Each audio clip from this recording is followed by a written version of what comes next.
So my dear friends, let us now, in this particular lecture number 9, we are going to first solve the questions. So let us now solve the questions. Question number जो water requirement for crops की हम लोग बात कर रहे हैं, तो 20 questions तो हमने कर दिए थे, ठीक है? तो जो questions अभी हम सबसे पहले भी यहाँ पे करेंगे, वो questions कुछ इस तरीके से हैं. Question number 12 है, then 13 है, then 14 है, then 16, then this 25, 26, 27, ठीक, 25, 26, 27. So these questions are to be done now. Let us do this question number 12 first of all. It's very simple. The gross commanded area of an irrigation canal is 10 into 10 to the power 3 hectare, out of which 8 into 10 to the power 3 hectare, मतलब 8000 hectare is a CCA. The intensity of irrigation for Rabi season is 70% and Kharif season is 21%. So the crop ratio they are asking. I told you crop ratio होता है area of CCA under Kharif season divided by area of CCA under Rabi season. तो Kharif season में है 21% of the CCA. तो 21% of CCA divided by 70% of CCA, that's it. ठीक है ना, 7 3s are 21, 7 10s are 70. तो 3 by 10 यानी कि 0.3. So that's our answer. तो 12th का आंसर हो गया D, दिल्ली. ठीक, 12th का आंसर D. इसके बाद हम आते हैं 13th पे. 13th वही है, incoming minus outgoing is equal to change in storage kind of thing. बिल्कुल वही चीज़ यहाँ पे आपको करनी है. 13th क्या है? 100 हेक्टेयर रिजर्वायर रिसीव्स, एक 100 हेक्टेयर की एरिया का रिजर्वायर है, तो मैं ऐसा बना देता हूँ. तो एरिया है इसका 100 hectare. It receives 2500 mm of rainfall. तो 2500 mm मतलब P इफेक्टिव मैं मीटर में लेता हूँ, that would be convenient. 2.5 metre of rainfall in a period of 2 years. In 2 years, 2 सालों में, ठीक है. And during this same period, इसी पीरियड में मीन इनफ्लो, एवरेज जो इनफ्लो रहा है कहीं से बरसात वरसात का, रन ऑफ, इनफ्लो और अदर जगहों से, तो ये आया है 1 मीटर क्यूब पर सेकेंड. और जो मीन आउटफ्लो रहा है वो आउटफ्लो रहा है 0.8 मीटर पर सेकेंड का. And the increase in the storage मतलब बढ़ा है storage, delta S is positive मतलब स्टोरेज बढ़ा है. Final storage minus initial storage is a positive value and the increase in the storage is 500 hectare metre. इतना storage volume बढ़ा है इसमें. Assuming that there is no seepage loss, assume करो कि यहाँ पे कोई भी सीपेज लॉस नहीं हो रहा है. बताओ इवेपोरेशन कितना हुआ. तो टोटल इवेपोरेशन इन 2 सालों में आपको बताना है इन मीटर. बस बता सकते हो inflow minus outflow is equal to change in storage. Simple है. कैसे? देखो सबको एक सिमिलर टाइप के यूनिट्स में कन्वर्ट करना तब बेहतर होगा, ठीक है. तो ये 1 metre cube per second, 1 metre cube per second multiplied by 86,400 seconds in a day multiplied by 365 days in a year multiplied by 2 years. सही बात है. इतना इनफ्लो हुआ, माइनस आउटफ्लो कितना हुआ, 0.8 इंटू दिस थिंग हो गया. तो मैं यहीं पे इनफ्लो माइनस आउटफ्लो 0.2 लिख दूं क्या? 0.2 लिख दूं, चलेगा. 1 क्यूमेक के रेट से जा रहा है, 0.8 क्यूमेक के रेट से बाहर भी निकल रहा है. अंदर जा रहा है 1 से, बाहर आ रहा है 0.8 से. तो नेट अंदर की तरफ कितना गया? 0.2 net inflow. Net inflow plus ये जो डेप्थ आई है 2.5 मीटर, कितनी एरिया में? 100 हेक्टेयर. 100 हेक्टेयर मतलब 100 into 10 to the power 4 metre square multiplied by 2.5 metre multiplied by 2.5 metre. So ये वॉल्यूम यहाँ नेट इनफ्लो का वॉल्यूम और नेट हमारा ये इसका आया, किसका आया? ये बरसात का. माइनस कर देंगे इवेपोरेशन को भी, माइनस कर देंगे इवेपोरेशन. तो इवेपोरेशन हमें जानना है, निकाल लेंगे बाद में इसका वॉल्यूम. तो ये हो गया, इवेपोरेशन को मैं ई लिख दे रहा हूँ, minus E is equal to our change in storage that is 500 into 10 to the power 4 metre cube. Hectare metre था ना, चेंज कर दिया उसको. बस यहाँ से ई निकाल लो। मैंने क्या किया, कुछ नहीं, simply inflow plus rainfall is minus inflow plus rainfall minus outflow ये प्लस अपना evaporation is equal to change in storage. और इनफ्लो और आउटफ्लो को मैंने एक साथ ले लिया, 0.2 कर दिया, दैट्स इट। सॉल्व करो, यहाँ से इवेपोरेशन मीटर क्यूब में आएगा, तो जो इवेपोरेशन मीटर क्यूब में आ रहा है उसको डेप्थ में हम कन्वर्ट कर सकते हैं कि नहीं? कैसे कन्वर्ट करेंगे डेप्थ में? सिंपली हम डिवाइड कर देंगे एरिया से, जो कि है कितना, 100 हेक्टेयर।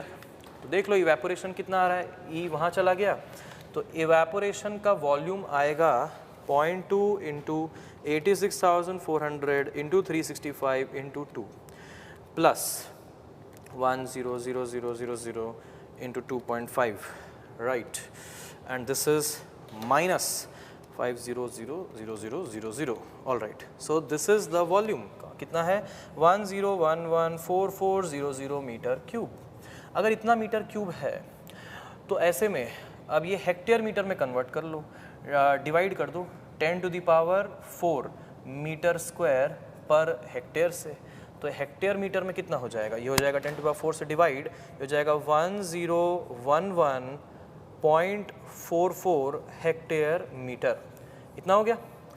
अब अगर इतना हेक्टेयर मीटर है, कितना है, वॉल्यूम है ना, तो हमें डेप्थ चाहिए, तो evaporation in terms of depth कितना हो जाएगा, evaporation in terms of depth हो जाएगा 1011.44 hectare metre divided by area, area is what 100 hectare, तो डिवाइड बाय 100 हो गया, तो ये हो गया 10.11 मीटर, दैट्स इट। तो हमारा ऑप्शन कौन सा हो गया सही, 10.11 मीटर, यानी कि ऑप्शन नंबर बी। तो 13th का आंसर है बी, 13 का answer B, all right, simple right. इसके बाद हम लोग आते हैं क्वेश्चन नंबर 14th पे। 14th है एसर्शन रीजन वाला क्वेश्चन, जैसा कि मैंने आपको बताया था ए बी में कंफ्यूजन, राइट। चलो देखते हैं। The duty of water decreases as the point of its measurement moves away from the field of application, सही बात है, बिल्कुल सही। दूसरा, duty depends upon soil characteristics, ये भी सही बात है। अब आपको ये देखना है कि वैसे तो ड्यूटी, फैक्टर्स अफेक्टिंग ड्यूटी पढ़ा हमने, तो फैक्टर्स अफेक्टिंग ड्यूटी सिर्फ सॉइल कैरेक्टरिस्टिक्स पे डिपेंडेंट है क्या?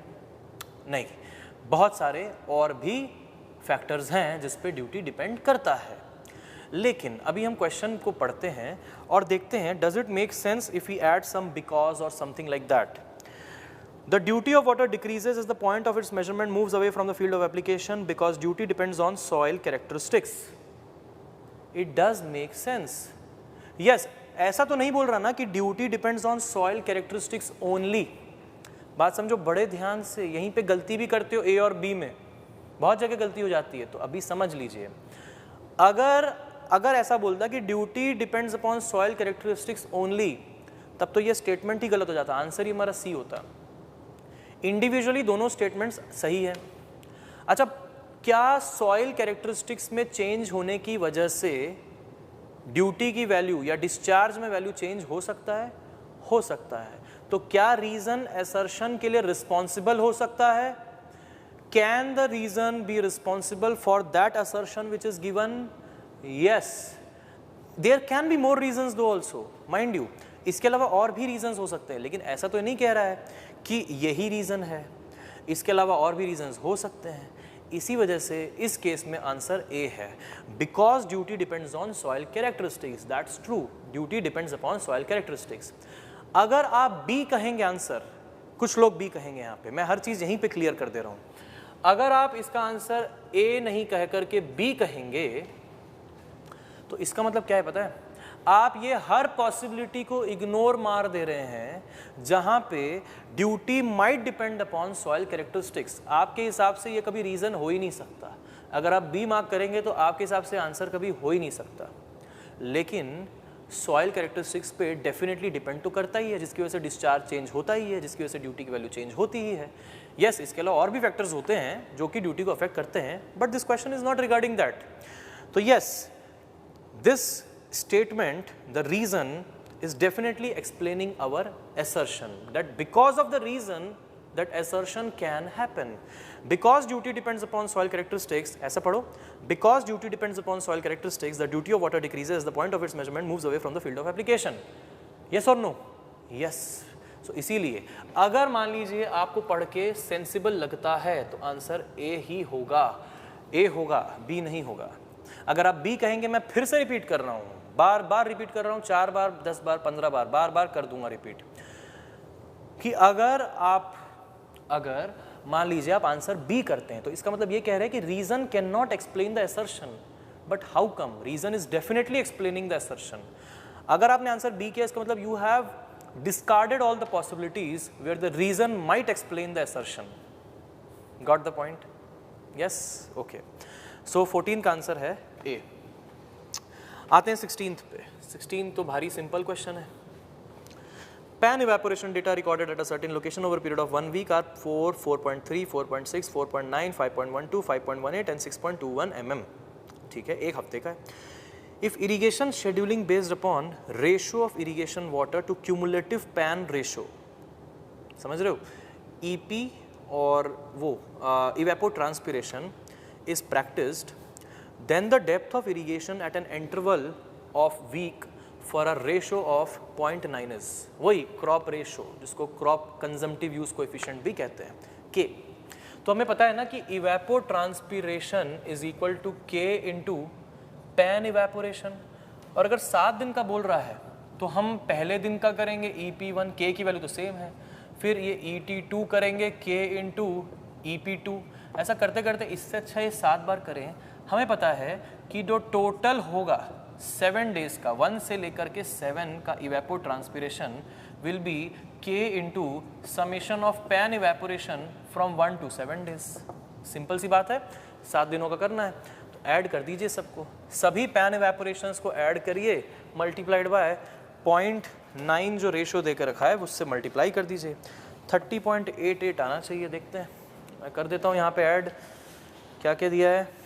4, एक बार जस्ट चेक कर लूँगा मैं. 4 + 4.3 plus 4.6 plus 4.9 plus 5.12 plus 5.18 plus 6.21 and this is divided by 7. Why have to divide by 7? Just keep it like that and multiplied by 0.9. ठीक है, वो एक दिन का होता. 7 दिन के बाद कर रहा है तो 30.88. ठीक है, 30.88 आ रहा है. 30.88 mm ये आपका आंसर हो गया. ठीक है, तो ये हमारा हो गया क्वेश्चन नंबर 16. अब आते हैं हम क्वेश्चन नंबर 25 पे. देखिएगा question number 25. Question number 25. For the following data given below, calculate the discharge required for the design of a canal. Consider time factor as 13/20 and capacity factor as 0.8. तो अब हम क्या करेंगे? अब हम चूंकि टाइम फैक्टर और कैपेसिटी फैक्टर के बारे में जानने लग गए हैं, समझ गए हैं कि इनका यूज़ क्या है, अब हम यहाँ पे एक पहले डिस्चार्ज तो निकाल ही लेंगे जो कैनाल में होना चाहिए. फिर डिज़ाइन डिस्चार्ज निकालने के लिए उस डिस्चार्ज को हम कैपेसिटी और टाइम फैक्टर से डिवाइड कर देंगे डिवाइड, राइट. तो चलो करें. क्रॉप है शुगर केन, क्रॉप, ठीक है, शुगर केन और वीट, उसके बाद बाजरा, उसके बाद वेजिटेबल्स. ठीक, ऑल राइट. बेस पीरियड है, एरिया है, ड्यूटी है. तो आप क्या करेंगे? बेस पीरियड की ज़रूरत लग रही है क्या? लगती तो नहीं है. आप क्या करेंगे? सिंपली सभी के लिए एरिया बाय ड्यूटी कर लीजिए, आपको मिल जाएगा discharge. That's it. Area by duty कर लो, हर क्रॉप के लिए डिस्चार्ज मिल जाएगा. जैसे कि discharge for sugar cane, area by duty करिए तो 850 डिवाइडेड बाय 580 दैट इज़ 1.466. तो 1.466 ये क्यूमेक में आ रहा है. Hectare by hectare per cumec, giving you in cumec.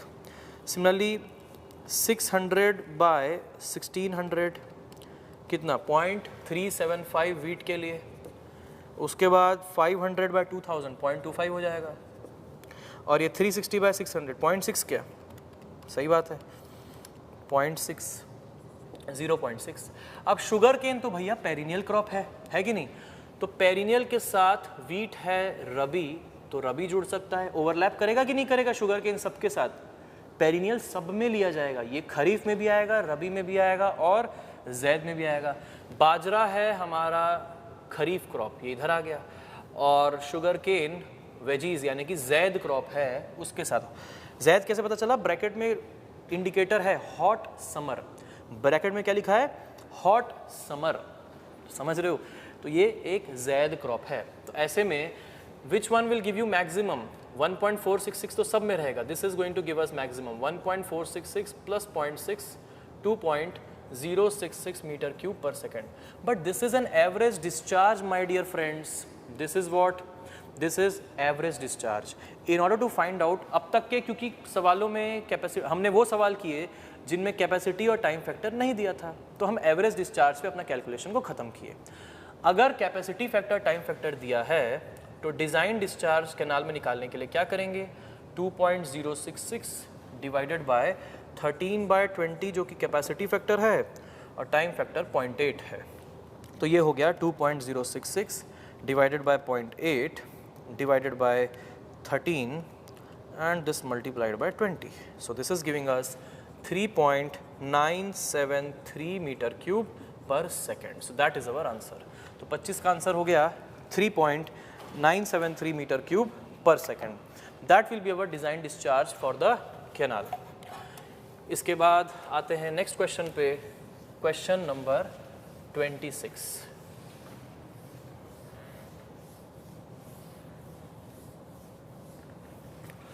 Question number 26 में ना आपको रिजर्वायर कैपेसिटी भी निकालनी है और थोड़ा सा डेटा अलग तरीके का दिया है उसमें, है ना, तो ठीक है कैलकुलेशन कर लेंगे।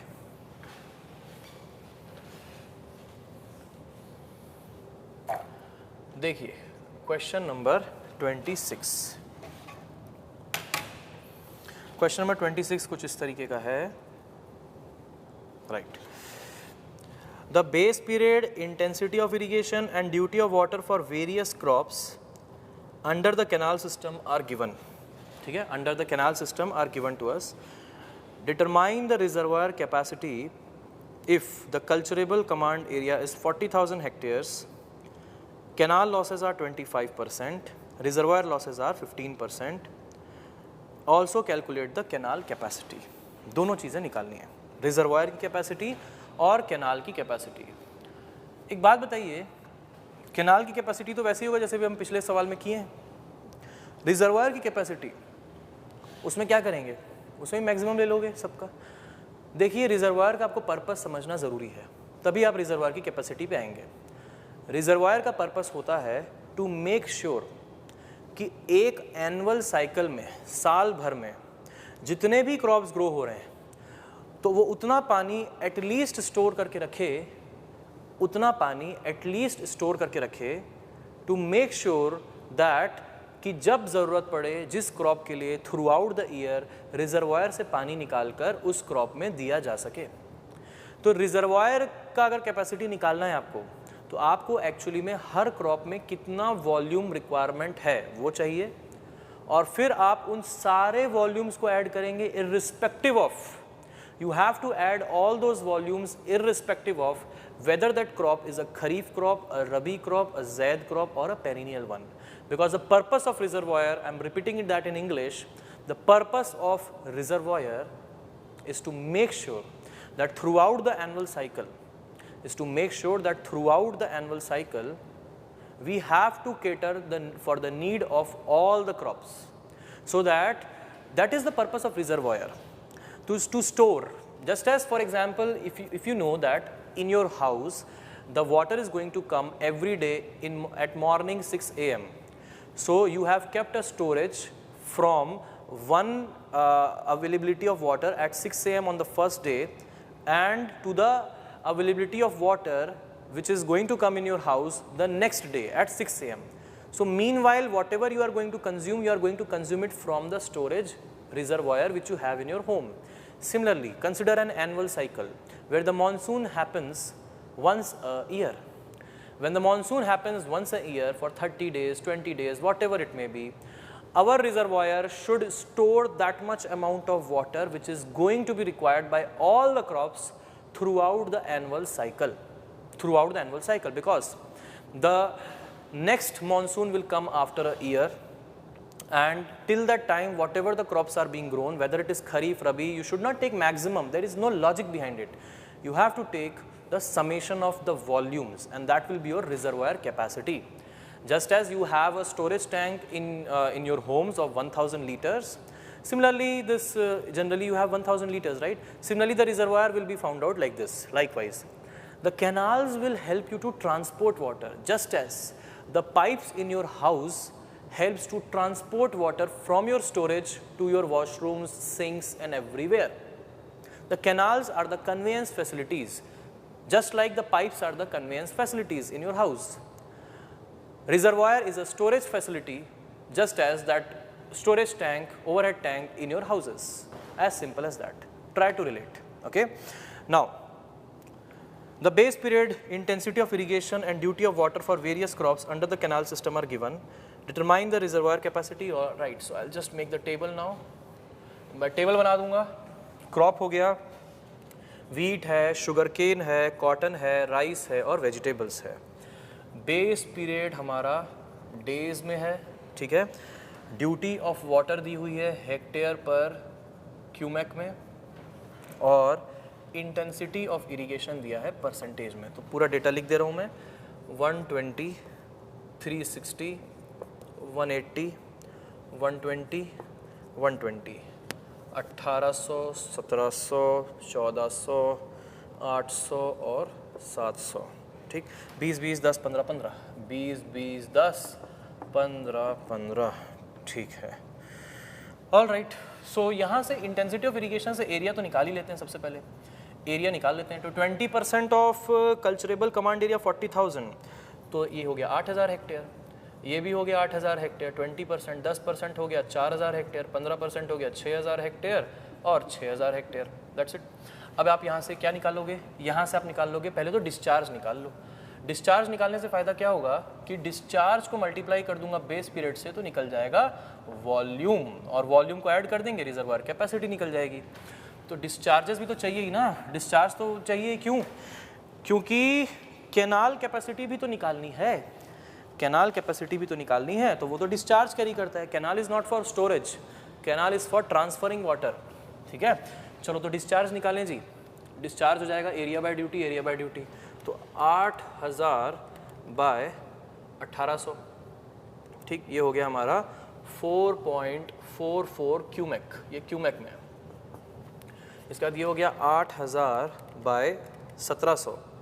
ये हो गया 4.705. 4000 bye 1400. 4000 bye 1400. 2.857. 2.857. Then 6000 by 800. So that is 7.5. And this is 6000 by 700. 8.571. All right. So we have got the discharges. Now discharges into base period. Base period is of 120 days. Now this is in cubic. So we convert that accordingly, right? So 4.44 cubic into 86,400 seconds in a day multiplied by 120 days. This we are getting in meter cube. So I'll convert that into million meter cube. That would be a convenient unit. So divide by 10 to the power 6. Divide by 10. 46.034. 46.034 million meter cube. Then 4.705 into 86,400 seconds in a day into 360 days. Right? So divide by 10 to the power 6. This is 146.34. Right? 4. One more. Let it be. After that, 2.857 into 86,400 into 180. So this is 44.432. 44.432. After that, we have this 7.5 cubic discharge multiplied by 86,400 multiplied by 120 days. So this is 77.76 million meter cube. This is 8.571 and multiplied by 86,400, then multiplied by 120, giving us 88.864. Let's add them. So the total volume required by the crops without considering any loss required by the crops is 88.864 plus 77.76 plus 44.432 plus 146.344 plus 46.034, giving us 403.434 million meter cube. So this is what we have got, is the requirement by the crop without considering any kind of loss. But there are some losses, and that has to be catered. There are canal losses 25%, reservoir losses 15%. That means the volume of water to be stored, volume of water to be stored will be equal to 403.434 divided by how much is the total volume lost. Since the canal efficiency, or you can say canal efficiency is 75%, reservoir is 85%. What should we do now? Can we say 25% lost in canal, 15% lost in reservoir, 40% lost in total? So we can divide by 0.6. Is that so? Would that be correct? Because many people do that. That is absolutely wrong. You have to take it individually. 0.85 and then 0.75. This is how you have to take. Because 25% is the loss in canal, that is a separate entity. 15% is the loss in reservoir, that is a separate entity. You cannot add them together. Alright, I'll just explain you, but first let me tell you the value first of all. 434 divided by 0.85 divided by 0.75. It's coming out to be 632.84 million meter cube. 632.84 million meter cube, you can also say 633 million meter cube. क्यों हो रहा है ऐसा? हम 0.6 से divide क्यों नहीं कर रहे हैं? सोचिए, आप सोचिए यहाँ पर. ऐसा इसलिए कर रहे हैं क्योंकि जैसे for example think of it, मान लीजिए 100 लीटर पानी यहाँ पे है और रिजर्वायर में उसका 15% लॉस हो गया, मतलब ऑन एन एवरेज बता रहे हैं कि 15% लॉस हो ही जाता है. तो इसका मतलब कैनाल में जो पानी जाएगा वो 100 लीटर का कितना जाएगा? 85% जाएगा. So into the canal from the reservoir, how much water will go? It will be 85 liter because 15% will be lost. And then from this 85 liter which is going into the canal, which is finally going into the canal, canal will lose 25% of 85 liters. So when the canal will lose 25% of 85 liters, the canal will be finally delivering 85 multiplied by 0.75, and therefore it will be 85 multiplied by 0.75 will be 63.75 liters. So these are the two different entities where the losses are happening differently. Reservoir is a different entity, canal is a different entity, and therefore we have to divide like this, not divide by 0.6. This is not 60% loss. The loss is 100 minus 63.75, that is 36.25% loss. The loss is actually 36.25%, not 60%. Got the point? Right. So whatever it is remaining and coming out of the reservoir after being lost through evaporation, through seepage, after being lost, then whatever it is coming in the canal, it is being further lost. It's like that. इसीलिए हमने इसको क्या किया, 0.85 और 0.75 से divide किया. Understood now, right? After that, we also have to find out what the canal capacity. Also calculate the canal capacity. So how would you calculate canal capacity? Canal capacity is just like the previous one. Simply see the combinations, because canal is designed to carry water at that moment. Your pipelines in your homes are not designed to carry 1000 liters at an instant. You require only that much amount of water, which is usually you are using in the morning times. Maybe they are designed for that because that is the peak time of discharge. So here also, this is the sugar cane that will be taken. Sugar cane is what type of crop? A perennial crop. Wheat is what type of crop? A rabi crop. Cotton is what type of crop? A kharif crop. Rice is what type of crop? A kharif crop. and vegetable is what type of crop? A zaid crop, right? So these are right, these are the things, right? Vegetable, rice, cotton, right? So you can think of it that you have to definitely take 4.705, that will always be there. Now you have to think whether to add these, definitely they are seeming to be greater even than this 8.571. So our combination will be perennial plus kharif. You can have perennial plus vegetables, you can have perennial plus vegetables, perennial plus kharif, or maybe perennial plus rabi. You can have these, right? But which one you think is greater now? This is greater, right? Perennial, sugarcane plus cotton plus rice. So discharge required by the crop, discharge required by the crop, or we can directly say the design discharge of the canal. Design discharge of the canal will be adding these three, that is 4.705 plus 2.857 plus 7.5 cumac, and since there is a loss in the canal, therefore it should carry more. It should not be able to carry this, it should be able to carry more, such that after 25% of that is lost and 75% goes into the system, 75% of that value should give us this much.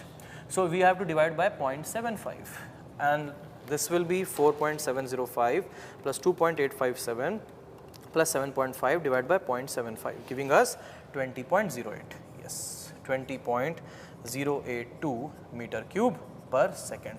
Think of it logically. If the canal is designed to carry 20.082 and 25% of it is lost and 75% of it is remaining, अगर canal को हमने इतने के लिए design किया है तो 25% मान लो लॉस हो गया, 75% ही बचा है, तो इस वैल्यू का 75% हमें उतना दे देगा ना जितना हमको क्रॉप के लिए चाहिए, सही है कि नहीं? अब इसमें और भी लॉसेस अगर देता तो हम वो सब भी ऐड वैड कर देते, अभी फ़िलहाल नहीं दिया है, बोलता कि ये क्रॉप के लिए है, ये तो क्रॉप के लिए डिस्चार्ज है, फिर बोलता फील्ड में मेरे को इतना डिस्चार्ज चाहिए, कुछ एप्लीकेशन एफिशिएंसी अगर भी दे देता तो वो सब भी हम इंक्लूड कर लेते और बढ़ाते वैल्यू को और बढ़ाते, तो कैनाल में और कैरी करवाते ताकि फील्ड में हो जाए लॉस, कैनाल में हो जाए लॉस, सब जगह हो जाए लॉस, उसके बाद क्रॉप तक उतना पहुंच जाना चाहिए जितना क्रॉप को चाहिए। समझ में आई बात? Now coming to the last question, that is question number 27। आखिरी क्वेश्चन पे आते हैं जो कि है 27वां क्वेश्चन। देखिए, in a cultivated area the soil has a porosity of 45% and field capacity of 38%। एक कल्टिवेटेड एरिया में सॉइल की पोरोसिटी है कितनी? 45% यानी कि 0.45, और फील्ड कैपेसिटी वाटर कंटेंट है 38% यानी कि 0.38। ठीक, for a particular crop the root zone depth is 1 metre. ठीक है, किसी एक क्रॉप के लिए रूट जोन की जो डेप्थ है वो है 1 metre, 1 metre. The permanent wilting point is 10%, PWP 0.1। ठीक है, मैं परसेंटेज को ना डेसिमल में कन्वर्ट कर दे रहा हूँ, और कंजम्पटिव यूज़ दिया है 15 mm पर डे, तो consumptive use CU is 15 mm per day. What should be irrigation efficiency दी है, कौन सी एफिशिएंसी नहीं मालूम, बस कुछ है, इरीगेशन एफिशिएंसी है 60%, we don't know which efficiency is there but some efficiency is there. Irrigation मतलब एप्लीकेशन ऑफ वाटर, मतलब इरीगेशन कैसे डिफाइंड है? एप्लीकेशन ऑफ वाटर, तो ये जनरली दौरान एप्लीकेशन की बात कर रहा होगा, तो ये इरीगेशन एफिशिएंसी जब लिखा जाता है ना तो इरीगेशन की डेफिनेशन पे आपको जाना है। Whenever simply irrigation efficiency is given, it simply implies application efficiency, it simply implies application efficiency. So this question is important to understand. Irrigation is artificial application of water over a period of land, and therefore whenever simply irrigation efficiency is given, you can treat it as application efficiency. Okay, so what should be the frequency of irrigation? क्या होनी चाहिए frequency of irrigation if the moisture content does not fall below 50% of maximum available moisture? Moisture content does not fall below 50% of maximum available moisture. Maximum available moisture कितना है? FC से PWP के बीच में है दोस्तों। FC जो है 0.38 और PWP जो है वो है हमारा 0.1। ये है हमारा मैक्सिमम अवेलेबल, इससे तो अवेलेबल होता नहीं, इसके नीचे पानी होता है लेकिन वो कैसा होता है? अनअवेलेबल। तो ये है हमारा अवेलेबल वाटर, अवेलेबल मॉइस्चर। इसका 50% ही रिडक्शन अलाउड है, तो 38% माइनस 10% इज 28%। आधा रिडक्शन किए तो 14%, 14% रिड्यूस करोगे 38 में तो आएगा 24%। तो कहीं ना कहीं हमें ये बता रहा है कि OMC जो है वो है 0.24। ठीक बात है कि नहीं? जो कि 50% ऑफ दिस 28% इज 14%, राइट? 28% का आधा कितना 14, तो 38% माइनस 14% 24%, 24 पे आ गया। ठीक है, तो इरिगेशन ऐसे होगा, OMC पे आएगा फिर इरिगेट कर देंगे, फिर OMC पे आएगा फिर इरिगेट कर देंगे। Now this is a very nice question, that's why I have given that in workbook. Porosity and field capacity is given. How would you find out what is the depth required to raise the moisture content from OMC to field capacity? Depth of water required to be raised from OMC to field capacity is equal to gamma D by gamma W into depth of root zone into FC minus OMC. सब कुछ पता है, ये gamma D by gamma W नहीं मालूम, gamma D by gamma W नहीं मालूम। Porosity दी हुई है, पोरोसिटी दी हुई है, कुछ तो करना पड़ेगा, पोरोसिटी को रिलेट करना पड़ेगा।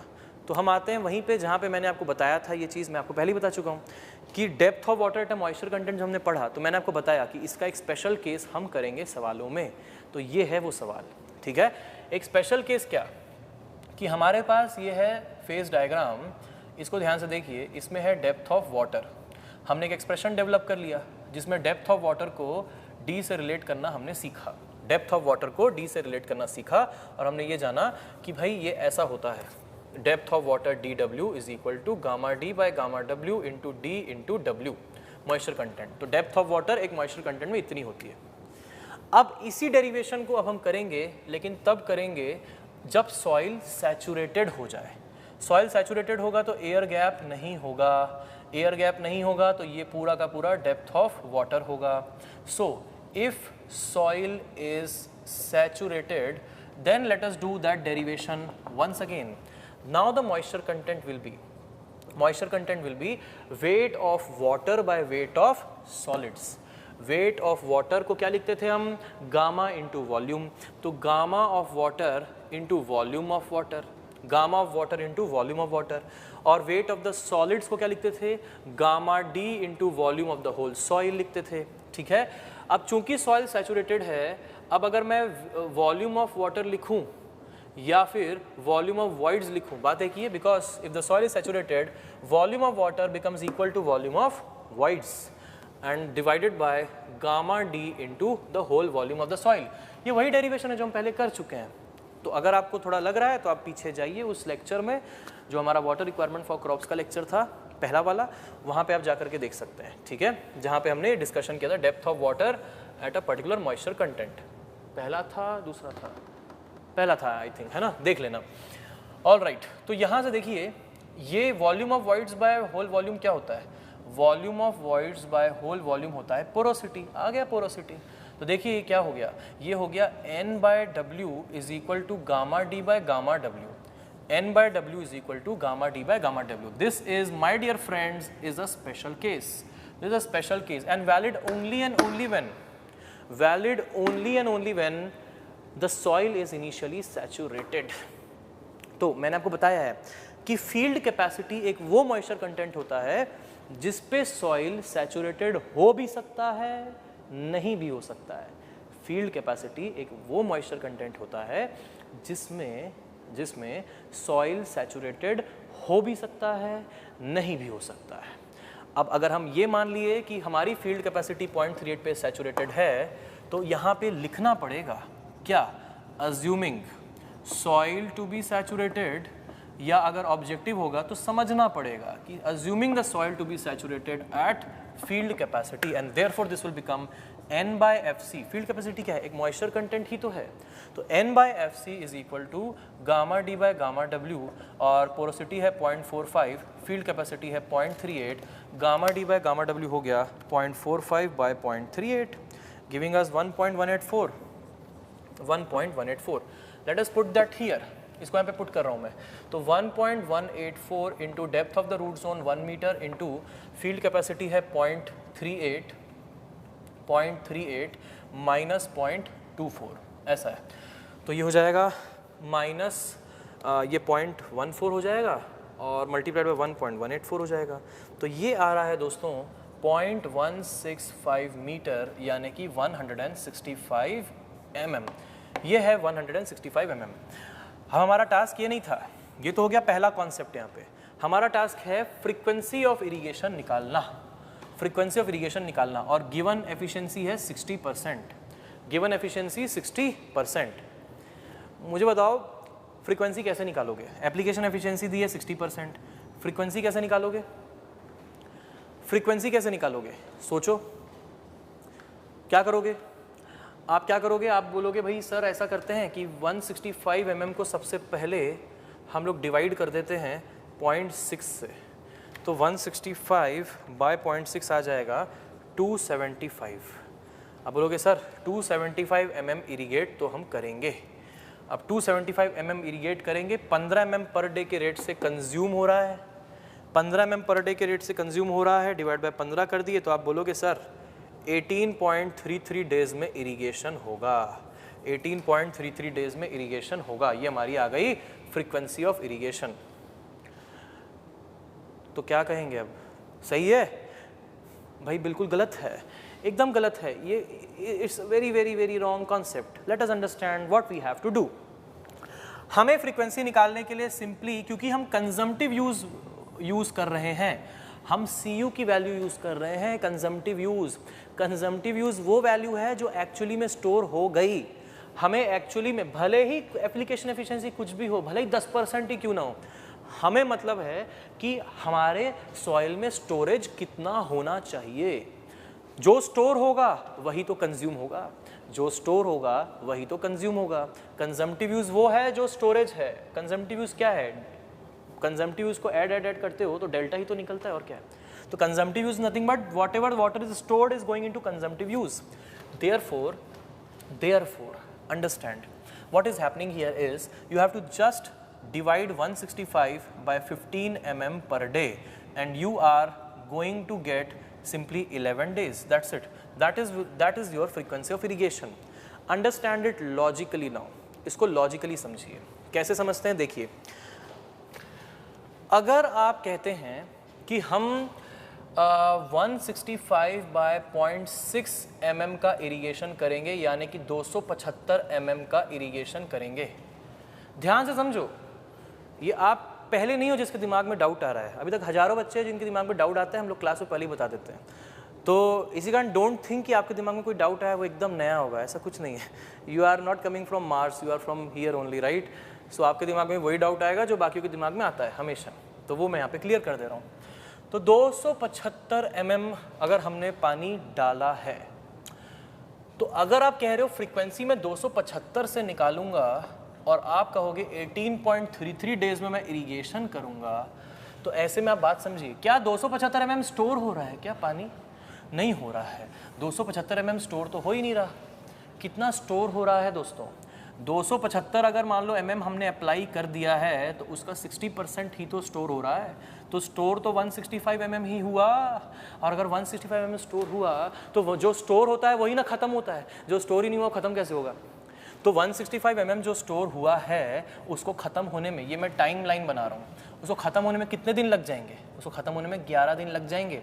तो आप बात समझो, आप इरिगेशन 275 का ही करोगे। यहाँ पे आप बिल्कुल सही हो। अगर आप सोच रहे हो ना कि 275 का इरिगेशन करोगे, तो यहाँ पे आप सही हो कि 275 mm का ही इरिगेशन होगा। अंग्रेजी में बता दूं कि we are going to definitely irrigate 275 mm only, but 275 is not going to be stored. The thing is, the amount of water which is going to be stored, that is only going to be consumed, and we will have to replenish that again.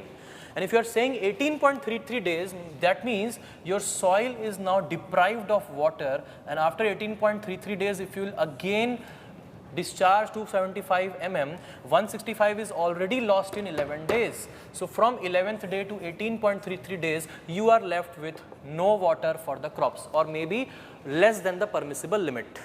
Less than the permissible limit, that is 50% in our question. So therefore, you have to irrigate after 11 days and definitely you have to irrigate 275। अगर बोलता ना कि कितना depth irrigate करना है तो हमारा answer 275 ही होता। फ्रीक्वेंसी पूछा है तो फ्रीक्वेंसी हम निकालेंगे उससे जो स्टोर हो रहा है, क्योंकि जो स्टोर हो रहा है वही 15 mm पर डे के रेट से कंज्यूम हो रहा है और उसे फिर से स्टोर करना पड़ेगा 11 दिनों के बाद, और यही है हमारा आंसर इस क्वेश्चन का। तो यहाँ पे हमारा water requirement for crops chapter खत्म होता है दोस्तों। यहाँ पे हमने सारे के सारे थ्योरी, पूरी थ्योरी पढ़ ली, पूरी थ्योरी लिख ली। We have done each and everything, we have solve the questions also. There is nothing else beyond this, इसके अलावा कुछ है ही नहीं, यही है जो अल्टीमेटली है। अच्छा, इसके अलावा कुछ और चीज़ें बता दूं, जैसे मान लो एस के गर्ग वगैरह बुक वगैरह पढ़ते हो, उसमें कुछ चीज़ें गलत भी दी रहती हैं, कुछ क्वेश्चंस उन्होंने गलत सॉल्व किए हुए हैं, ठीक है। और जैसे फॉर एग्जांपल डेल्टा वाला जो सवाल था, एक क्वेश्चन जो हम लोग डेल्टा निकाले थे ना कि 3 बार 4 बार इरिगेशन किए हैं, what is the total delta, जिसमें हमने 50 सेंटीमीटर बताया, 10 10 10 10 5 बार। तो लॉजिक से सोचना है आपको फिर इधर उधर की किताबों में थोड़ा सा लॉजिक लगाना है। ज़रूरी नहीं कि जो किताब में लिखा हो हमेशा सत्य ही है, वो भी गलती कर सकते हैं। And to err is human and that is why they are updated. Otherwise अगर किताबें गलती ही नहीं होती, उनमें तो अपडेट ही नहीं होता, सिंपल सी बात है, ठीक है। तो इसीलिए थोड़ा आप अगर मान लो उन किताबों को फॉलो करते भी हैं तो थोड़ा दिमाग लगाएंगे और समझेंगे कि कहाँ पे सही दिया है, कहाँ पे गलत दिया है, ठीक है।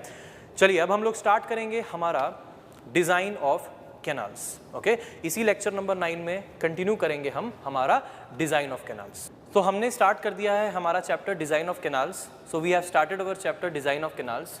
We have seen just the basic कि unlined canal what is that and lined canal what is that, right, and what is an unlined alluvial canal, right?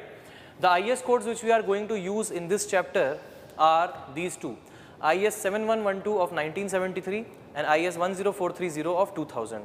And these codes are, IS 7112 is criteria for design of cross section for unlined canals in alluvial soils. Remember, unlined canals in alluvial soils. IS 10430 of 2000 is the criteria for design of lined canals and guidance for selection of type of lining. Lined canals और type of lining, कौन सी तरह की lining कब इस्तेमाल करनी चाहिए, उसकी guidance इसमें दी गई है। IS 10430, IS 4745 1968 हुआ करता था पहले।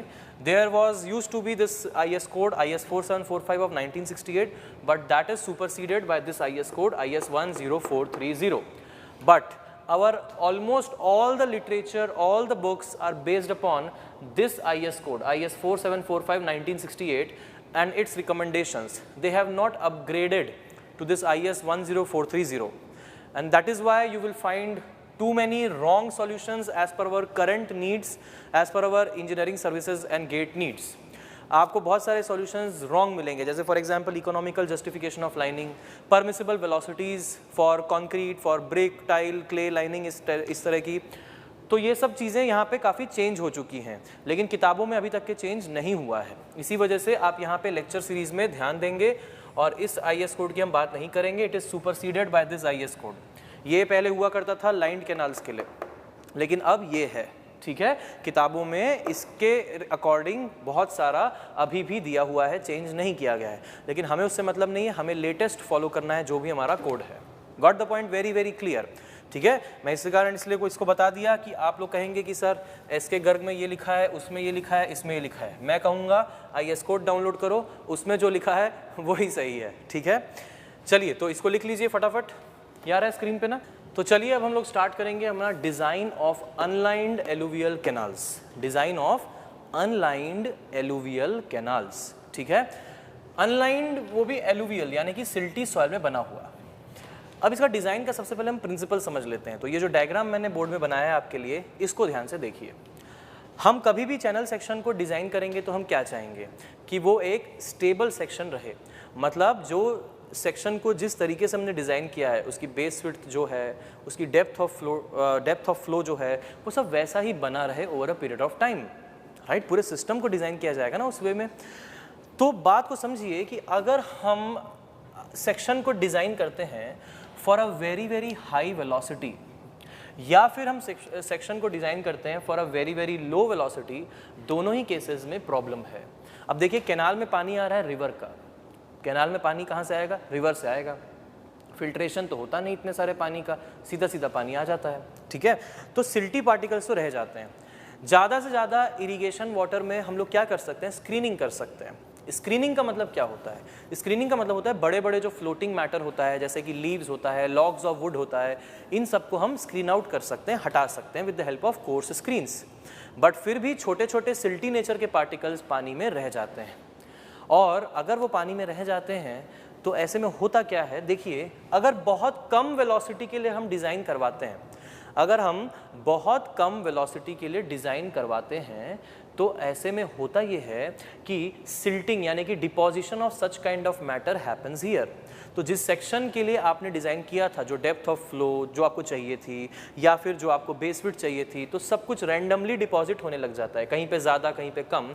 तो सेक्शन होना चाहिए था ये बाहर ही जो आपको दिख रहा है वैसा ट्रेपेजॉइडल दिखना चाहिए था, वैसा नहीं दिख करके ये कुछ ऐसे रैंडमली सेटलमेंट के बाद ऐसा ऐसा दिख गया। तो there is a problem here, that is what, that is silting, that is what, silting. मतलब मोस्टली सिल्ट होता है। नर्दर्न रिवर्स की बात कर रहे हैं यहाँ पर, नर्दर्न रीजन की बात करें, जैसा हमने लास्ट सेशन में डिस्कस भी किया था। तो नर्दर्न रिवर्स में सिल्ट बहुत ज़्यादा क्वांटिटी में होता है और वो सिल्ट डिपॉजिट कर जाता है। अब ये सिल्टिंग की प्रॉब्लम से होता ये है कि हमारा वॉल्यूम जो वाटर का कैरी हो रहा है वो कम हो जा रहा है। अगर वॉल्यूम कम हो रहा है कैरी, तो ऐसे में डिस्चार्ज जाएगा कम। डिस्चार्ज क्यों कम जाएगा, क्योंकि discharge is nothing but volume per unit time. वो वॉल्यूम ही कम जा रहा है पर यूनिट टाइम, क्योंकि जगह कम बची तो डिस्चार्ज जाएगा कम। डिस्चार्ज अगर जाएगा कम तो हमारी कल्चरेबल कमांड एरिया हो जाएगी कम, तो हमारी कल्चरेबल कमांड एरिया हो जाएगी कम। यहाँ पे भी वैसा ही होता है। स्काउरिंग, स्काउरिंग मतलब क्या होता है, erosion, erosion of the soil particles. मान लीजिए, let us suppose that we have designed this particular section for a very very high velocity.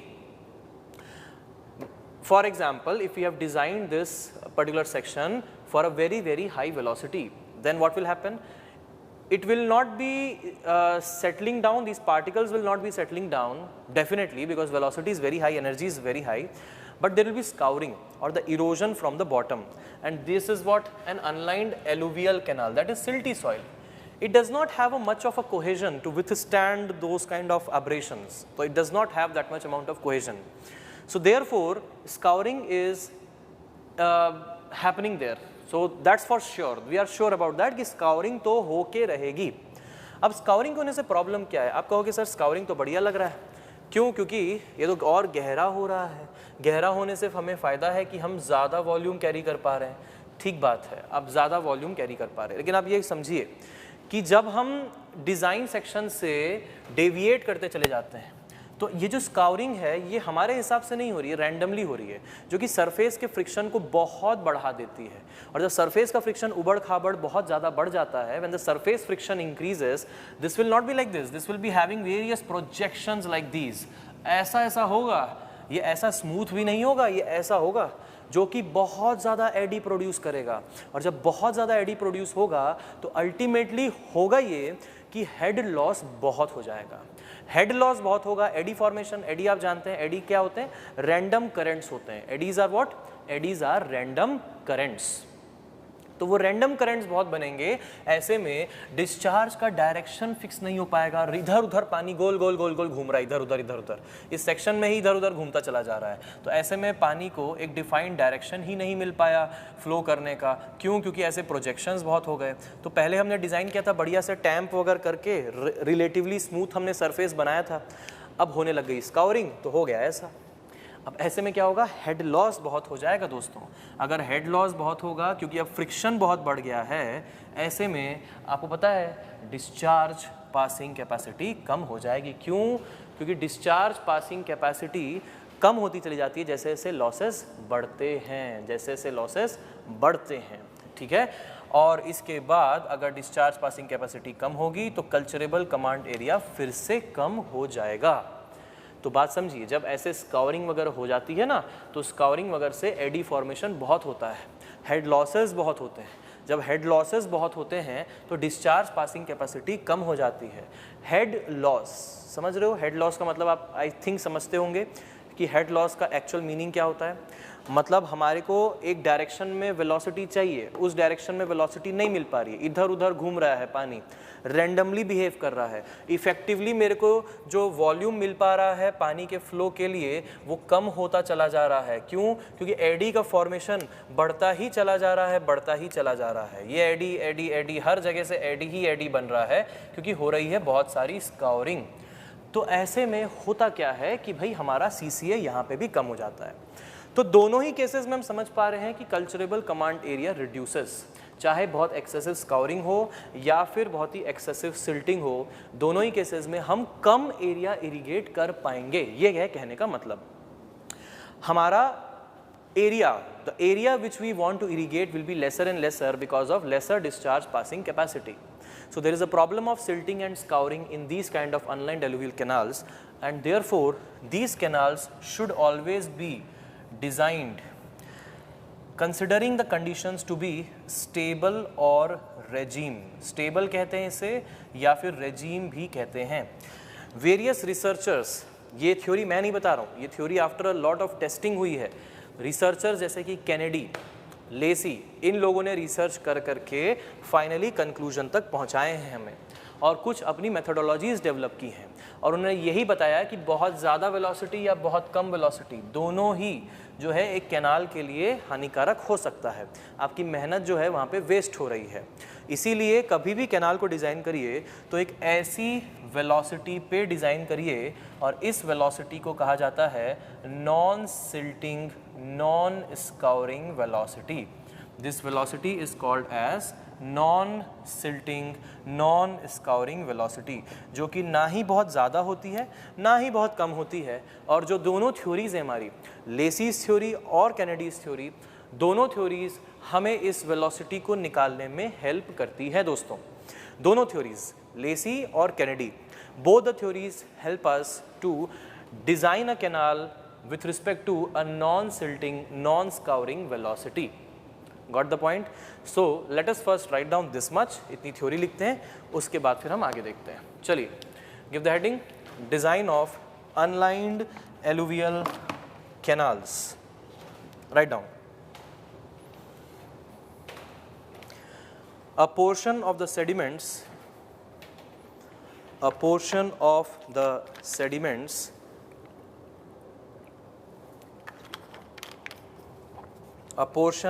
the sediments mainly silt, a portion of the sediments mainly silt is received by the canals, is received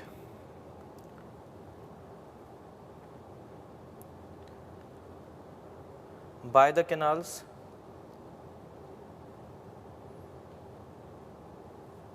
is received by the canals which withdraw water directly from the rivers, which withdraw water directly from the rivers,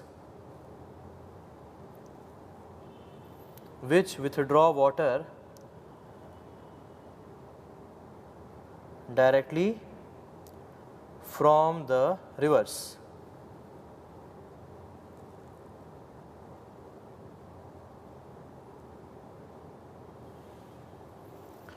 Next, in the case of alluvial canals, in the case of alluvial canals, comma,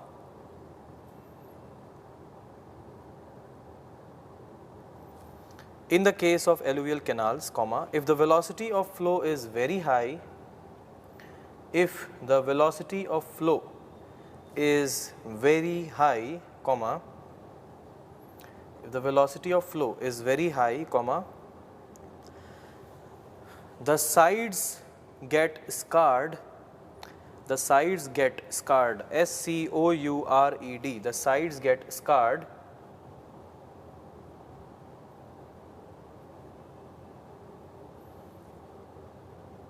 the sides get scarred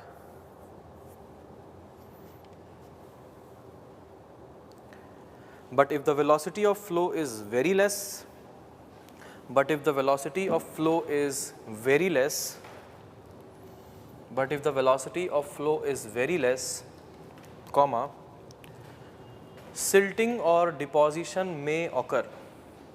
But if the velocity of flow is very less, silting or deposition may occur. Silting or deposition may occur. Full stop. In both the cases,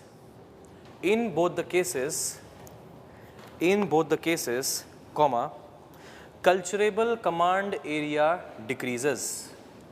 In both the cases, comma, culturable command area decreases. Culturable command area decreases. Full stop. Thus, next line में लिखेंगे thus, comma, alluvial canals must be designed for a velocity. Thus, comma, alluvial canals must be designed for a velocity. Alluvial canals must be designed for a velocity which is neither scouring nor silting, which is neither scouring nor silting, which is neither scouring nor silting, and results in a stable channel section, and results in a stable channel section. Neither scouring nor silting and results in a stable channel section. Stable channel section. Full stop. Such a velocity is called as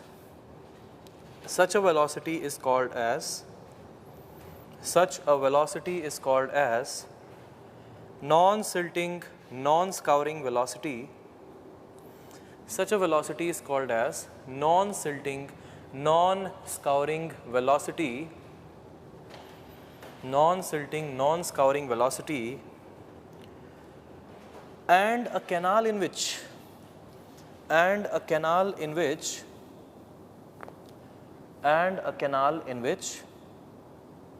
such condition exists, and a canal in which such condition exists, EXISTS, exists, comma, it is called as regime or stable canal. It is called as regime or stable canal. It is called as regime or stable canal. Regime और stable canal. ठीक है, इसके बाद ये बना लीजिए जो board में है, ये पहला, दूसरा, तीसरा केस. इसमें सिल्टिंग भी नहीं हो रही, स्काउरिंग भी नहीं हो रही.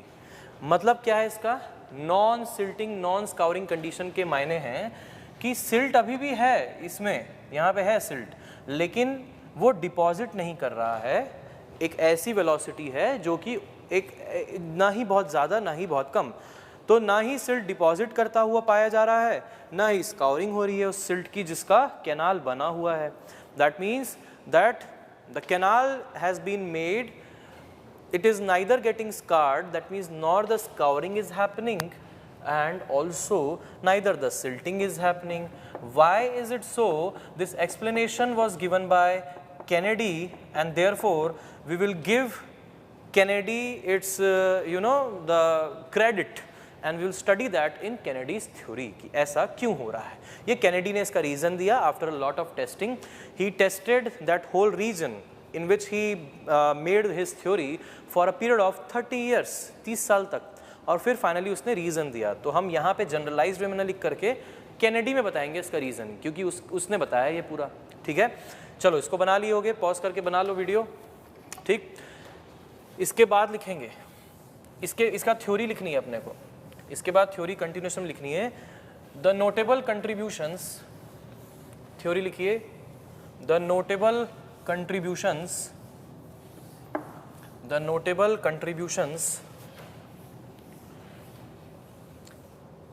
are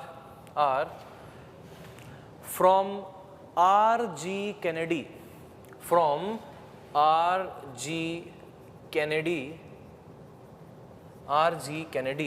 Who was he? He was an executive engineer in Punjab Irrigation Department. He was an executive engineer in Punjab Irrigation Department. Just write his their designation there. EE Punjab Irrigation Department. You should know that. And Gerald Lacy. And Gerald Lacy. Gerald Lacy was chief engineer in Uttar Pradesh PWD. He was chief engineer in Uttar Pradesh PWD. As you can see, these researchers who have developed this and who have given this theory, ये theory जो मैंने भी बताई है, वो ये बताते हैं, दोनों के दोनों यही कहते हैं. तो इन्होंने जितनी भी, देखो कहाँ पे हैं ये, पंजाब में, northern region, Uttar Pradesh, northern region, उत्तर मतलब नॉर्थ, नॉर्दर्न रीजन, राइट. सो ये सब नॉर्दर्न रीजन में बनाई हुई थ्योरीज हैं. और नॉर्दर्न रीजन में मैंने आपको बताया भी था कि एलुवियल सॉइल यानी कि सिल्टी सॉइल होता है. इसी वजह से इन थ्योरीज को हम लोग सिल्ट थ्योरीज भी कहते हैं. ठीक है. तो notable contributions are by R G. Kennedy, EE Punjab irrigation department and Gerald Lacey, CE UP PWD. Full stop. Write down the theories proposed by them. इसके बाद लिखिएगा फुल स्टॉप के बाद. The theories proposed by them are empirical in nature. मतलब testing के बाद इन्होंने theories propose की हैं. The theories proposed by them are empirical in nature. The theories proposed by them are empirical in nature and are called as silt theories. The theories proposed by them are empirical in nature and are called as silt theories. They are called as silt theories.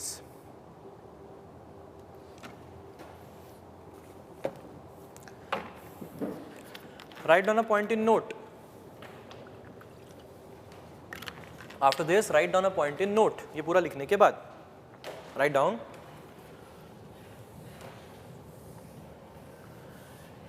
Empirical theories are used to design unlined canals. Empirical theories are used to design unlined canals. Empirical theories are used to design unlined canals. Empirical theories are used to design unlined canals of alluvial nature. Unlined canals of which nature? Alluvial nature. Unlined canals of alluvial nature. Because direct mathematical relationships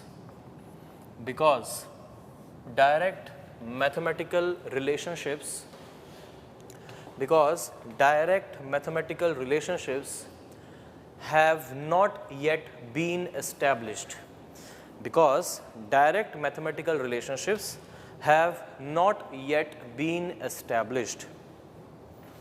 Direct mathematical relationships have not yet been established. बात समझिए, हम लोग empirical theories पे काम इसलिए करते हैं क्योंकि आज की डेट तक के ऐसी कोई डायरेक्ट मैथमेटिकल इक्वेशन वाली थ्योरी नहीं बनी. हर चीज़ जो हम यहाँ पे करेंगे, it is based upon experiments and testing on the site, on the field. तो जो एक्सपेरिमेंट करके जो चीज़ उनको पता चली, उसको उन्होंने इक्वेशन के फॉर्म में रिप्रेजेंट करने की कोशिश की.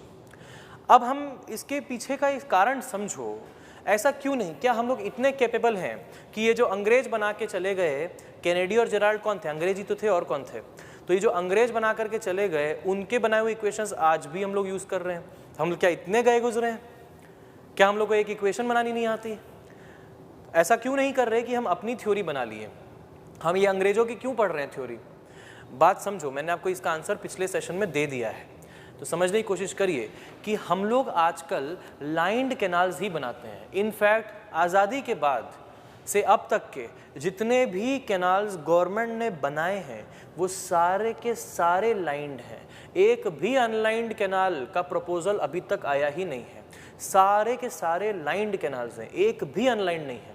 तो there is no need to find out one more method to design an unlined canal. In fact, जो आज़ादी के पहले unlined canal बने थे, उनकी लाइनिंग का प्रोसेस अभी चल रहा है. उस पर करोड़ों खर्च हो रहे हैं उसको लाइन करने में. बिकॉज यू नो, लाइनिंग वही सस्ता रोए बार बार, महंगा रोए एक बार वाला हिसाब किताब है, वही चीज़ यहाँ पे चल रही है. तो आप समझ पा रहे हैं कि हमें वही थ्योरी पढ़नी है जो हमें प्रपोज की गई है बहुत पहले। अब आपको पीएचडी करके इसके ऊपर 7 साल अपने जीवन के देने की ज़रूरत नहीं है, बिकॉज अगर आपने अपनी थ्योरी निकाल भी ली, मान लो कोई राहुल है और राहुल ने अपनी थ्योरी निकाल ली, अब वो बोलेगा Rahul theory of design of unlined canal, निकाल तो लिया है, 7 साल अपने जीवन के दे दिया, कोई आजकल बनाता ही नहीं, कोई यूज़ ही नहीं करता। अनलाइंड कैनाल्स कौन से होते हैं? जो कल्टीवेटर बनाते हैं ना, छोटे छोटे कैनाल होते हैं, इतने बड़े बड़े, बस इतने बड़े बड़े कैनाल होते हैं, इतने अनलाइंड होते हैं। ऑल राइट, कैनेडीज थ्योरी 1895 में प्रपोज की गई थी। चलो देखो क्या बोला कैनेडी ने। कैनेडी ने एक कैनाल था, क्या था कैनाल? कैनाल था, पंजाब में है, अपर बारी दोआब कैनाल, अपर बारी दोआब कैनाल, ठीक है। जो लोग पंजाब से बिलोंग करते हैं और जो इस वीडियो को अभी देख रहे हैं, जिनके जो पंजाब से बिलोंग नहीं भी करते, जिनके कॉलेज वॉलेज पंजाब में रहे हैं या पंजाब में आपने कुछ टाइम अपने जीवन का, खास करके 5 साल या उससे ज़्यादा का टाइम, या फिर अगर कॉलेज अगर किया है, तो आप इसके बारे में पूरा पढ़ के जाएंगे अच्छे से किसी भी इंटरव्यू के पहले। इंटरव्यू में मोस्ट आस्क्ड क्वेश्चन है, tell us about those projects going on in the upper Bari region. So this is a very common question they ask, right. So upper Bari, समझ रहे हो, अपर बारी दोआब कैनाल, दोआब कैनाल। ये जो अपर बारी दोआब कैनाल है, दो आब मतलब 2 वाटर बॉडीज, उर्दू का वर्ड है आब, दो आब, आब इज एन उर्दू वर्ड, सो दो आब means 2 water bodies. So upper Bari Doab canal is a particular canal which joins 2 major rivers. It joins 2 major rivers. It is a very big canal of around 600 kilometers and it joins 2 major rivers. What are those rivers? The rivers are Beas and Ravi. जो rivers इनको जिनको एक connect करता है, एक रवि है और एक व्यास है जिसको हम लोग बीस कहते हैं, बीस का ये, व्यास का ये दोनों रिवर्स को कनेक्ट करने का काम करता है। दोनों रिवर्स कैसी हैं? इंडस की ट्रिब्यूटरीज हैं। दोनों रिवर्स कैसी हैं? इंडस रिवर की ट्रिब्यूटरी है, ठीक है। उसके बाद देखो झेलम, चेनाब, सतलज भी है, रवि, ब्यास भी है, ठीक है। तो ये इन दोनों को कनेक्ट करता है। अब अभी तो इसका बहुत बड़ा एक पोर्शन जो है, समझ लो कि इतना होगा, 1/4 पोर्शन के आसपास होगा, वो चला गया है पाकिस्तान के पास, वो चला गया उधर। तो यही तो डिस्प्यूट चलती रहती है ना कि ये कैनाल में पानी छोड़ना बंद कर देंगे। जब बोलते हैं ना कि कैनाल ऐसा, पाकिस्तान ऐसा कर रहा है तो पाकिस्तान को पानी देना बंद कर देंगे, ऐसा बोलते हैं ना। एक मेजर पानी तो यहीं से जाता है, कैनाल से जाता है। रवि के पानी को, ये ब्यास का क्या होता है, यहाँ पे आते आते डिस्चार्ज काफ़ी कम हो जाता है, कंजम्पशन होता है ना इस रीजन में, हमारे जो रीजन है उस रीजन में काफ़ी सारा कंजम्पशन हो जाता है। तो हम क्या करते हैं, यहाँ से पानी कैनाल के थ्रू भी रिलीज़ करते हैं। तो ये ट्रीटी है इंडिपेंडेंस के टाइम की, कि रवि और ब्यास के बीच में जो रीजन है, जो मिट्टी है, ये जो मिट्टी है इसको बोलते हैं बारी मिट्टी, इसको बोलते हैं बारी। बारी मतलब लोकली वर्ड है, हिंदी वर्ड है। ये प्योर अगर मैं बात करूं तो ये खड़ी पंजाबी का वर्ड है, बारी मिट्टी, ठीक है, खड़ी पंजाबी का वर्ड है। जितने लोग जलंधर से होंगे, लुधियाना, जलंधर उसके आसपास रहते होंगे, वो लोग बारी समझते होंगे, ठीक है। तो ये एकदम खड़ी बोली जिसको बोलते हैं पंजाबी, वहाँ से बारी वर्ड आता है। बारी का मतलब होता है सिल्ट, बारी का मतलब होता है सिल्ट। ये पूरे रीजन में सिल्टी सॉइल है और एकदम हाईली फर्टाइल सॉइल है। और ये बीच में एक मेन कैनाल है, ये सबसे बड़ा कैनाल है, main canal, that is the upper Bari Doab canal. अब यही कैनाल जो है, इसी की फिर बहुत सारी ये ब्रांचेस निकलती हैं और फिर डिस्ट्रीब्यूटरीज, मेजर, माइनर, ये सब निकलती हैं। तो इसीलिए बोल रहा हूँ काफ़ी इंपॉर्टेंट है ये हमारे, एक तो सोशल पॉइंट ऑफ व्यू से बहुत इंपॉर्टेंट कैनाल है, इकोनॉमिक पॉइंट ऑफ व्यू से भी बहुत इंपॉर्टेंट कैनाल है। इससे बहुत सारे फार्मर्स जो हैं अपनी इरिगेशन एक्टिविटीज़ वगैरह करते हैं, और साथ साथ इंटरनेशनल पॉइंट ऑफ व्यू से भी बहुत इंपॉर्टेंट सिस्टम है ये। इंटरनेशनल पॉइंट ऑफ व्यू से इंडस वाटर ट्रीटी है और इंडस की ट्रिब्यूटरीज हैं सारी की सारी, समझ रहे हो बात को। तो इसी कारण काफ़ी इंपॉर्टेंट हो जाता है हर एस्पेक्ट से, और इनको लिंक करना आपको आना चाहिए, ठीक। ये आपके जीएस का टॉपिक हो जाएगा। चलो मैंने इसका एक इंट्रोडक्शन दे दिया। Come back to Kennedy's theory now. तो कैनेडी ने क्या किया, यहाँ पर अपने ऑब्जर्वेशंस लिए, वेरियस सेक्शंस पे, वेरियस पॉइंट्स पे ऑब्जर्वेशंस लिए। ऑब्जर्वेशंस लेने के बाद उसने एक रिजल्ट निकाला। उसने क्या किया, एक रिजल्ट निकाला और एक वेलोसिटी डिफाइन की।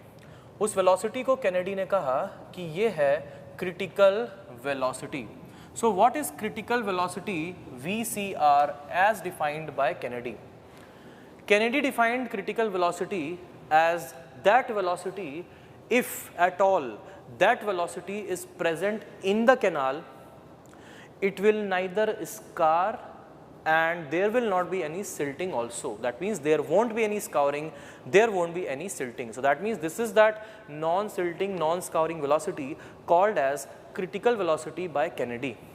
And what he did is he tried to find out this velocity in terms of depth, but obviously it cannot be directly equal to depth. There might be some factor, so he introduced one constant here, a. Moreover, it might not be directly proportional to d to the power 1, it can be having some d to the power something. So therefore he added one more constant b. तो उसने क्या किया, ज़रूरी नहीं है कि VCR एकदम d के बराबर ही हो जाए, मतलब क्रिटिकल वेलोसिटी डेप्थ के बराबर हो ज़रूरी नहीं है, इम्पेरिकल है ऑल्दो, तो ऐसा नहीं कि इतने मीटर है तो इतने मीटर पर सेकंड वेलोसिटी होगी. तो उसने इसी कारण एक प्रोपोर्शनैलिटी कांस्टेंट a डाला और उसके बाद फिर एक b भी डाल दिया ताकि ये इंडेक्स को पता लगा सके और एक कांस्टेंट a को पता लगा सकते. तो after experimenting for a lot and lot of years, he found out that VCR is equal to 0.55 d to the power 0.64. क्या है? VCR is equal to 0.55 d to the power 0.64. What is d? d is the depth of flow. d is the depth of flow. क्योंकि मैंने आपको पहले ही बताया ये empirical theories हैं, तो यूनिट्स आपको यहाँ पे कंसिस्टेंट नहीं मिलेंगे to the left and to the right. आपको यूनिट्स का ध्यान रखना है. VCR जो कि क्रिटिकल वेलोसिटी है, ये इसका यूनिट रहेगा मीटर पर सेकेंड, मीटर पर सेकेंड. तो VCR is equal to 0.55 d to the power 0.64 was the basic equation given by Kennedy. ठीक है. Now what happened is Kennedy somehow became ambitious. जब उसकी ये थ्योरी यहाँ पे सही पाई जाने लगी, उसने देखा अच्छा इस सेक्शन पे डेप्थ ऑफ फ्लो इतना है, चलो मैं अपनी इक्वेशन से वेलोसिटी निकालता हूँ. तो उसने अपनी इक्वेशन से वेलोसिटी निकाली, फिर वाकई में वेलोसिटी चेक भी की, तो बोला अरे वाह इतनी वेलोसिटी आ रही है यहाँ पे.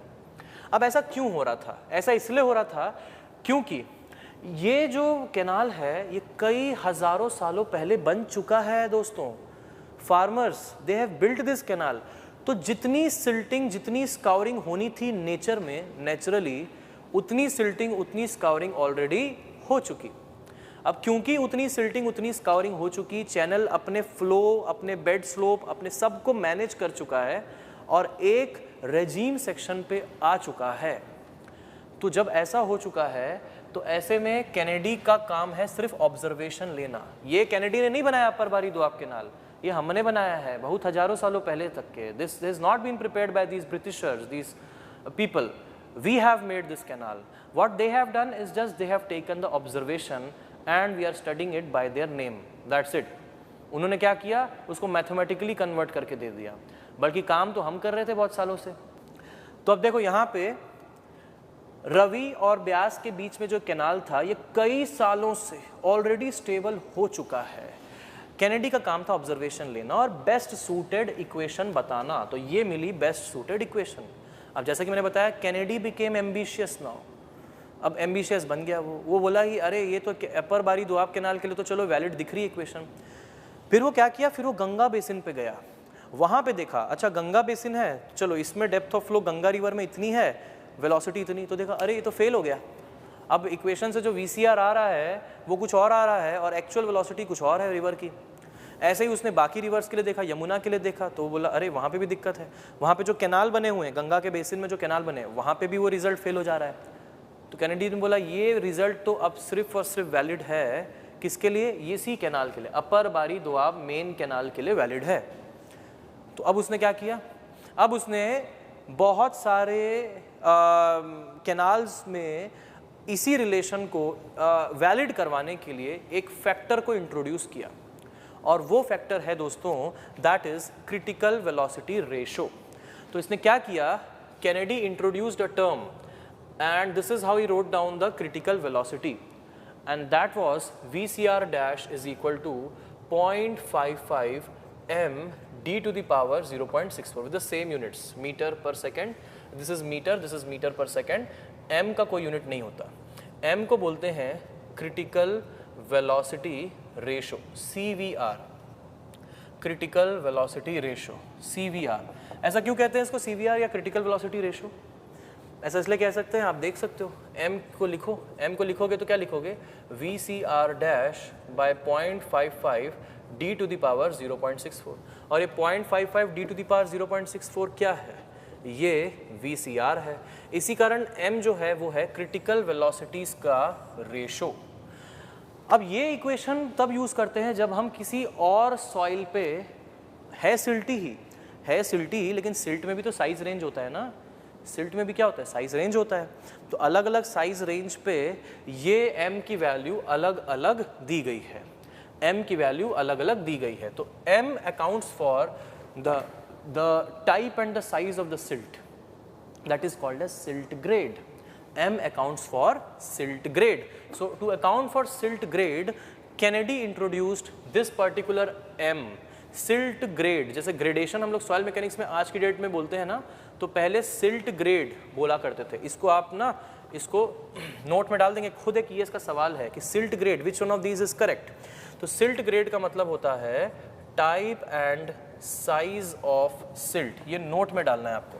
और एक और चीज़ होगी जो बाद में पढ़ेंगे हम, सिल्ट चार्ज, मैं यहीं पे बता दे रहा हूँ। सिल्ट चार्ज का मतलब होता है सिल्ट कॉन्सेंट्रेशन। सिल्ट कॉन्सेंट्रेशन, जो आज हम लोग कॉन्सेंट्रेशन बोलते हैं, पहले 100 साल से भी पहले, 130 साल पहले सिल्ट चार्ज बोलते थे। फिर बाद में वो चार्ज जो है प्लस माइनस पे लगने लग गया बहुत ज़्यादा, तो फिर इसको कॉन्सेंट्रेशन पे लेकर के आ गए। ठीक है, चार्ज मतलब प्लस माइनस हो जाता है ना, तो पहले इसको चार्ज बोलते थे। Type and size of silt, उसको बोलते सिल्ट ग्रेड, मतलब बोलते थे। आज इसको टाइप और साइज दोनों अलग अलग करके, तो ग्रेडेशन जैसे सॉइल मैकेनिक्स में करते हैं ग्रेडेशन, वही जो होता है टाइप एंड साइज की बात होती है ग्रेडेशन में। ठीक है, ऑल राइट देन। सो m की वैल्यू उसने कैसे डिसाइड करी?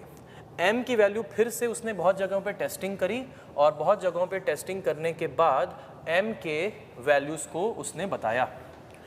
अगर मान लीजिए, सिंपल सी बात है कि अगर मान लीजिए कैनाल जो है, केस नंबर 1 ले रहा हूँ मैं, canal in upper Bari Doab region, what is UBDR? अब ये समझ में आ जाना चाहिए, इतनी बार बोल दिया मैं, 15 बार। अपर बारी दोआब रीजन, ये रीजन है, पूरा का पूरा reason.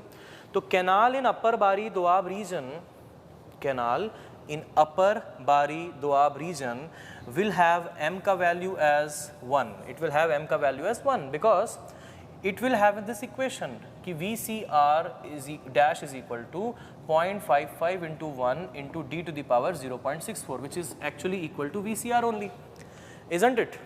So for the canal in upper Bari Doab region, which is made up of some this kind of silty soil, m का value will be equal to 1. M will be equal to 1 in this particular case. Now think about that, if at all, think about कि अगर मान लो दूसरा case, अगर canal है in soil coarser than upper Bari Doab region, coarser than upper Bari Doab region, अगर canal जो बना है वो ऐसे सॉइल पे बना है जो कि कोर्सर है then upper Bari Doab reason, तो ऐसे में आप खुद ही बताइएगा कि m का वैल्यू क्या लेंगे। कोर्सर मतलब थोड़ा बड़ा बड़ा पार्टिकल है, ये देखो ये बड़ा बड़ा पार्टिकल, इसको मैं ऐसे बना के दिखा रहा हूँ। तो एक बात बताओ, VCR होता क्या है? VCR बोलिए या VCR डैश बोलिए, ये वो वेलोसिटी है कि अगर इतनी होगी तो कैनाल में ना ही सिल्टिंग होगी ना ही स्काउरिंग होगी। अगर मैं उतनी ही वेलोसिटी रखूँगा जितनी मैंने अपर बारी दोआब रीजन में रखी, यानी कि VCR, तो बड़े बड़े पार्टिकल्स होने के चलते ये जो होंगे ना, ये बड़ी आसानी से सेटल भी कर जाएंगे। अरे भाई, जिसका कैनाल बना है, हम कहीं और से तो मिट्टी नहीं ला रहे हैं, तो जिस चीज़ का कैनाल बना है, जिस मिट्टी का कैनाल बना है, वही मिट्टी आसपास मौजूद है, वही मिट्टी रिवर में भी है, वही मिट्टी या वही सिल्ट, वही मिट्टी वही सिल्ट कैनाल में आ भी रहा है। तो अब कोर्सर सिल्ट आ रहा है, अगर कोर्सर सिल्ट आ रहा है और VCR ही रखोगे वेलोसिटी, तो वो सेटल कर जाएगा कि नहीं? अगर कोर्सर सिल्ट आ रहा है और VCR ही वेलोसिटी रखोगे तो वो सेटल कर जाएगा, तो it will settle down. If you keep velocity as VCR only and the silt is coarser in nature, so then the particles will simply settle down, and therefore you need to increase the velocity. Now how would you increase the velocity? So that VCR dash should be greater than V. In this case VCR dash should be greater than V. and therefore m should be greater than 1. m should be greater than 1. सो यहाँ पे अगर मान लीजिए conceptually याद रखिएगा कि अगर canal जिस सॉइल का बना है वो courser then upper Bari Doab reason है तो m का वैल्यू ग्रेटर देन 1 होगा उन सारे तरह के सॉइल के लिए. तीसरी बात करते हैं. तीसरी है कि भाई canal in soil finer than upper Bari Doab region. अगर कैनाल उस सॉइल में बना है जो फाइनर है, फाइनर देन हुम, फाइनर than upper Bari Doab reason, काफ़ी ज़्यादा फाइन सॉइल है. अगर वो काफ़ी ज़्यादा फाइन सॉइल है तो उतनी ही अगर वेलोसिटी VCR जितनी रखेंगे तो there won't be any problem of silting, क्योंकि फाइन पार्टिकल है और फाइन है तो सेटलमेंट की चांस कम है. लेकिन उतनी ही वेलोसिटी रखोगे तो स्काउरिंग की चांस ज़्यादा बन जाती है. स्काउरिंग की चांस ज़्यादा बन जाती है. अब चूँकि स्काउरिंग होगी तो फिर से प्रॉब्लम है. तो अब हमें स्काउरिंग को रोकने के लिए वेलोसिटी को कम करना पड़ेगा. तो VCR डैश जो होगा इस केस में वो V से क्या होगा, VCR से कम होगा. इसका मतलब m का वैल्यू 1 से कम होगा. m का वैल्यू 1 से कम हो जाएगा. तो ये देखिए यहाँ से दिख रहा है पूरा, इधर से पूरा दिख रहा है ना. हाँ, तो ये आप देख पा रहे हो कि I'll just repeat it. VCR dash is nothing but just introducing a factor, a ratio that is called as critical velocity ratio. M value tells you about the size of the silt. Okay, it does not tell you, remember, it does not tell you about the type of the silt though. It definitely tells you about the size of the silt, and that too experimentally. It does not bifurcate between the types of silt. There are so many types of silt. It does not bifurcate in between the types of silts. It bifurcates only between the sizes. All right. So silt grade, that is the gradation which we called it in those times. So we said that M is used to define the silt grade or classify the silt grade. However, right now we know that silt grade is type and size of the silt, but it includes only the size and not the type. It does not include the type of silt. All right. There is one more term which we'll be using afterwards. In the Kennedy's theory, there is one limitation. एक limitation है Kennedy's theory में. Kennedy ने एक तो type of the silt को consider नहीं किया. अलग अलग तरह के सिल्ट होते हैं. कुछ सिल्ट होते हैं जिसमें कोहेजन भी होता है, कहीं नहीं आया कोहेजन. कुछ होते हैं नॉन कोहेसिव सिल्ट होते हैं, तो सिल्ट में भी हल्का फुल्का कोहेजन हो सकता है. कुछ ऐसी वैरायटी भी होती है, वो कंसिडर नहीं किया टाइप को, सिर्फ साइज को लिया बस. दूसरा, कहीं पे भी कॉन्सेंट्रेशन तो आया ही नहीं कि सिल्ट का कॉन्सेंट्रेशन पानी में कितना है तब सेटलमेंट होगा. अगर पानी में कम है तो शायद सेटलमेंट ना हो या कम हो, पानी में ज़्यादा है तो सेटलमेंट हो. तो कॉन्सेंट्रेशन तो कहीं भी नहीं लिया, तो उसको बोलते हैं सिल्ट चार्ज. तो ये लिमिटेशन में अपन लिखेंगे. Kennedy did not consider silt charge और कॉन्सेंट्रेशन इन इट्स इक्वेशंस. ये लिमिटेशन है, ठीक है, बाद में लिखेंगे इसको. तो ये देखो, canal in upper bari doab region will have an m value equal to 1 because VCR will be equal to VCR dash. In these two conditions, as we have discussed, that here m value will be greater than 1, here it will be less than 1. याद रखने का तरीका बताऊं, simple. अगर particle size बड़ा है तो m value भी बड़ा है, पार्टिकल साइज छोटा है तो m वैल्यू भी छोटा है. सिंपल, ठीक. चलो लिखना शुरू करेंगे अब. Kennedy's theory. Start writing Kennedy's theory. Kennedy made observations on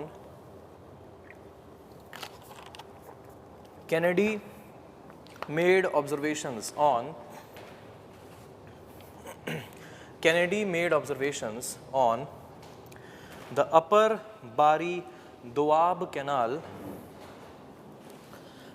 Kennedy made observations on the upper Bari Doab Canal, which had not required any maintenance,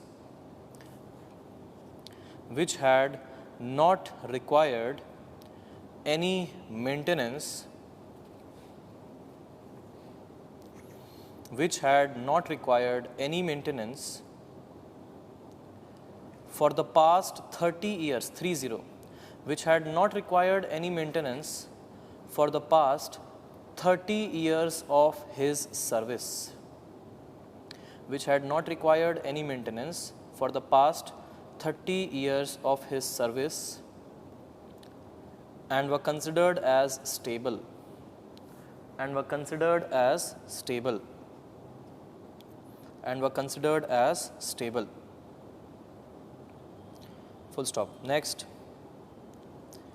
Kennedy introduced a term. Kennedy introduced a term. Kennedy introduced a term called as. Kennedy introduced a term called as critical velocity. Kennedy introduced a term called as critical velocity,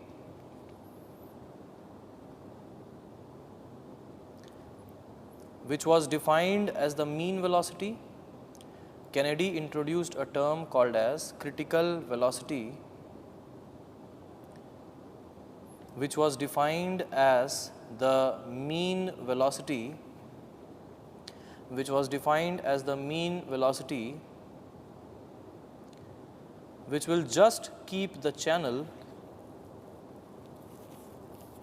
mean velocity which will just keep the channel, which will just keep the channel free from silting and scouring, which will just keep the channel free from silting and scouring, free from silting and scouring.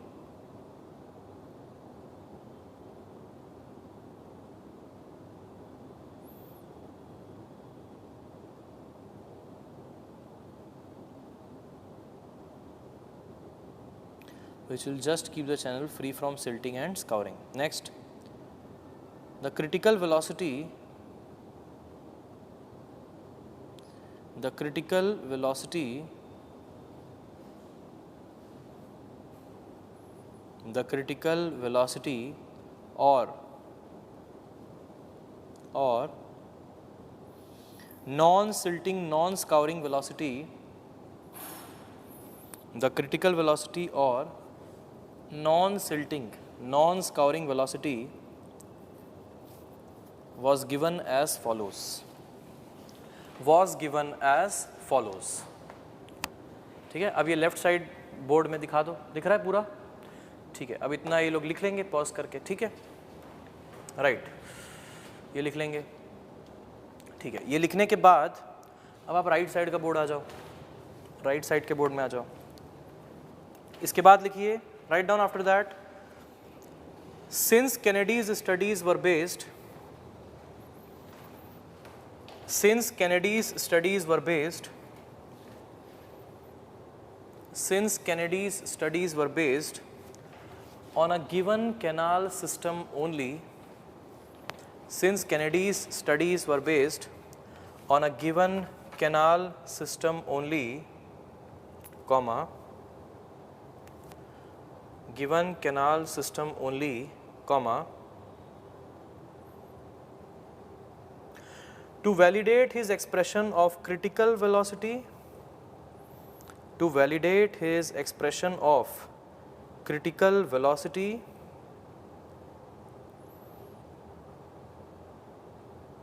to validate his expression of critical velocity throughout India, validate his expression of critical velocity throughout India, comma, he introduced a term called as critical velocity ratio. He introduced a term called as critical velocity ratio. He introduced a term called as critical velocity ratio, denoted by m, small m,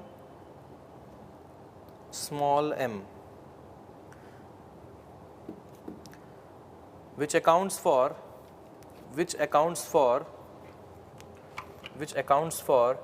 silt grade partly, which accounts for silt grade partly, मतलब पूरी तरीके से silt grade भी account for नहीं कर पा रहा है, वो पार्टली कर पा रहा है, क्योंकि सिल्ट ग्रेड का मतलब क्या है, type and size of silt, but it is accounting for only the size of silt. अब एक्चुअल टेबल आपको रटना नहीं है दोस्तों, आप समझिए कि आपको एक्चुअल टेबल नहीं रटना है, आपको बस कॉन्सेप्ट समझ लेना है कि भाई कैनाल का अगर बना हुआ है कोर्सर देन UBDR तो m का वैल्यू ग्रेटर देन 1। अब आपको साइज़ कितना है और उसका m का वैल्यू कितना है इस पे नहीं जाना है, इसको रटना भी नहीं है। इतना बड़ा टेबल याद करोगे तो इरिगेशन में सिर्फ वही याद कर पाओगे, ठीक है। इनफैक्ट बुक्स में भी पूरा टेबल नहीं दिया रहता, बुक्स में भी आधा अधूरा टेबल दे देते हैं। उनको मालूम है कि वो टेबल याद करने की ज़रूरत नहीं है, ठीक है। तो जो याद करने की ज़रूरत है वो हम आपको बता देंगे, जहाँ पे आपको ध्यान देना है, ठीक है। ऑल राइट, तो type and size of silt, ठीक है। इसके बाद लिखिएगा the modified form of critical, the modified form of critical velocity was written as follows. The modified form of critical velocity, the modified form of critical velocity was written as follows. ठीक है, तो अब आप ये लिख दो और जो सिल्ट ग्रेड और सिल्ट चार्ज है उसको नोट में डाल देंगे, ठीक है। इसको एक नोट लिख करके इसमें डाल देंगे। सिल्ट ग्रेड का मतलब ये होता है, सिल्ट चार्ज का मतलब ये होता है। कैनेडी ने सिल्ट ग्रेड को पार्टली अकाउंट फॉर किया, पूरी तरीके से उसको भी अकाउंट फॉर नहीं कर पाया, ठीक है। और ये 1, 2 और 3 केस, ठीक, 1, 2 और 3 केस। चलो ये लिख लेना, दिख रहा है पूरा ये यहाँ का, ठीक है। ऑल राइट, इसके बाद चलिए अब हम आते हैं हमारे डिज़ाइन स्टेप्स पे। इसके बाद will come to our design steps.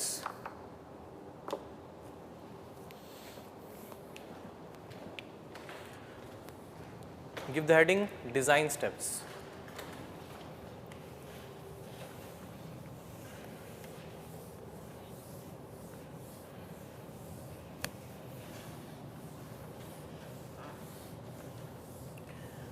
अभी डिज़ाइन स्टेप्स के बाद हम लोग क्वेश्चन करेंगे, मतलब आपको मैं क्वेश्चन दूंगा, लेकिन हाँ उसके पहले क्वेश्चन दूंगा आपको, नेक्स्ट क्लास में उसको हम लोग सॉल्व करेंगे। डिज़ाइन स्टेप्स अभी आपको समझा देंगे, ठीक है। तो सबसे पहले आपको हम डिज़ाइन स्टेप्स समझा देते हैं और उसके हिसाब से फिर आपको क्वेश्चन करना है जो आपको होमवर्क में दिया जाएगा। उसके अलावा कैनेडी थ्योरी वहीं पे ख़त्म नहीं होगी। एक बार लेसीज थ्योरी बताने के बाद हम कैनेडीज थ्योरी पे फिर से आएंगे और लेसी और कैनेडी को हम कंपेयर करेंगे, तो वहीं पे हमारी और फर्दर थ्योरी भी इंक्लूड होती जाएगी, ठीक है।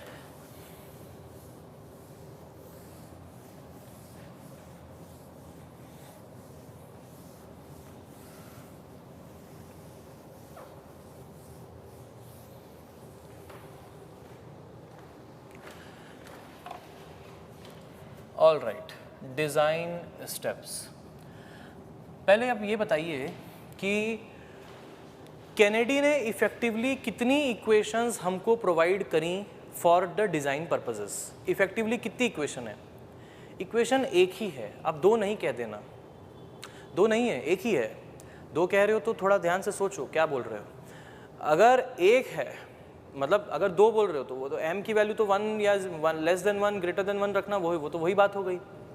तो technically speaking Kennedy provided just one equation, but in order to design a canal we need actually 3 equations.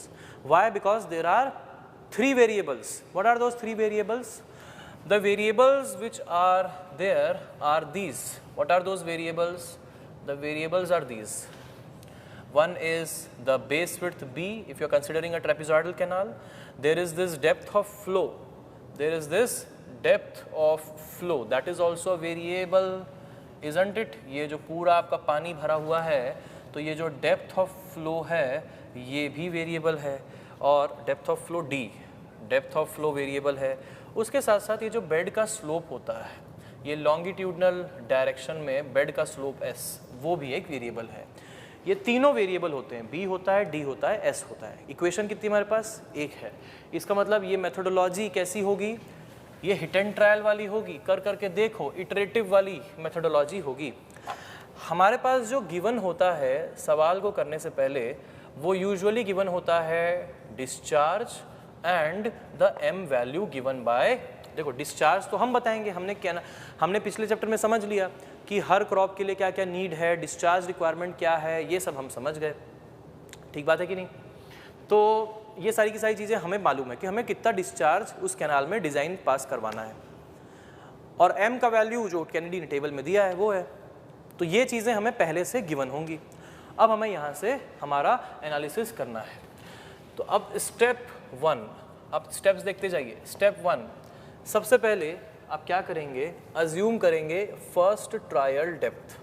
What you are going to do, assume the first trial depth, ठीक है, या फिर ऐसा लिखते हैं assume a trial depth, that would be better. Assume a trial depth D, क्या पता ये डेप्थ में हमारा एक बार में आंसर आ जाए, ठीक है, तो जरूरी नहीं है फर्स्ट हो सकता है फर्स्ट एंड लास्ट हो। तो assume a trial depth D. अब कितनी ट्रायल डेप्थ अज्यूम करनी है, इसके लिए भी केनेडी ने हमें एक छोटा सा टेबल बना करके दे दिया है ताकि हमारी हेल्प हो सके, टेबल ऐसा है दोस्तों, देखो, based upon the discharge in QMEC, the depth value in meter is proposed. He has proposed it. If you want, you can use it. If you want, I am saying. If you don't want, you don't have to use it actually. Why? Because this will help you in reducing the number of steps, number of iterations. अगर आप इसको table को use करोगे तो शायद आपका 2 या 3 iteration में आंसर आ जाए। अगर आप इस टेबल को यूज़ नहीं करोगे तो शायद नंबर ऑफ इटरेशंस बढ़ेंगे, लेकिन आंसर फिर भी आएगा आपका, ठीक है। अगर मान लीजिए डिस्चार्ज 0 से 20 क्यूमेक के बीच में है तो केनेडी कहता है पहली ट्रायल डेप्थ ले लो 1 मीटर, आपका आंसर 1 मीटर के आसपास भटकेगा। 20 से लेकर के 40 क्यूमेक है तो आप ले सकते हो 2 मीटर। अगर मान लीजिए 40 से लेकर के 80 क्यूमेक है तो आप ले सकते हो 2.5 मीटर। 80 से लेकर के 100 के बीच में है तो आप ले सकते हो 3 मीटर। 100 से भी ज़्यादा है तो आप ले सकते हो 3.5 मीटर। तो ये इंडिकेटिव वैल्यूज़ हैं, these are not those values कि यहाँ से आंसर आ ही जाएगा, लेकिन ये ऐसी वैल्यूज़ हैं जिनकी मदद से आपका आंसर रिलेटिवली कम स्टेप्स में आएगा। एक अंदाज़ा होना चाहिए ना कि पहली कहाँ से शुरुआत की जाए, यहीं तो बहुत बड़ी प्रॉब्लम होती है कि शुरुआत कैसे की जाए, तो शुरुआत ऐसे की जाए। तो पहली ट्रायल डेप्थ अज्यूम कर ली हमने। पहली ट्रायल डेप्थ अज्यूम करने के बाद step 2, find the critical velocity. Find the critical velocity. In general लिख दे रहा हूँ मैं क्योंकि m की वैल्यू दी है तो मैं हर जगह VCR डैश लिखूंगा, ये जनरल वाला फॉर्म है। VCR dash is 0.55 m d to the power 0.64। अपने आप m का वैल्यू अगर 1 होगा तो VCR बुक कह दोगे, ठीक है, तो ये जनरलाइज्ड फॉर्मेट है। तो VCR डैश आप निकाल लिए, क्यों? क्योंकि आपने d अज्यूम कर लिया, आपको m दे रखा है। अगर ये पता चल गया है तो स्टेप 3 पे आइए। स्टेप 3 है find the cross sectional area. Find the cross sectional area. How would you find? Very simple, find the cross sectional area। A is equal to Q by VCR dash, Q by VCR dash, that is the cross sectional area, isn't it? अब ये cross sectional area तो मिल गई, लेकिन cross section कैसा हो, that is the point, right?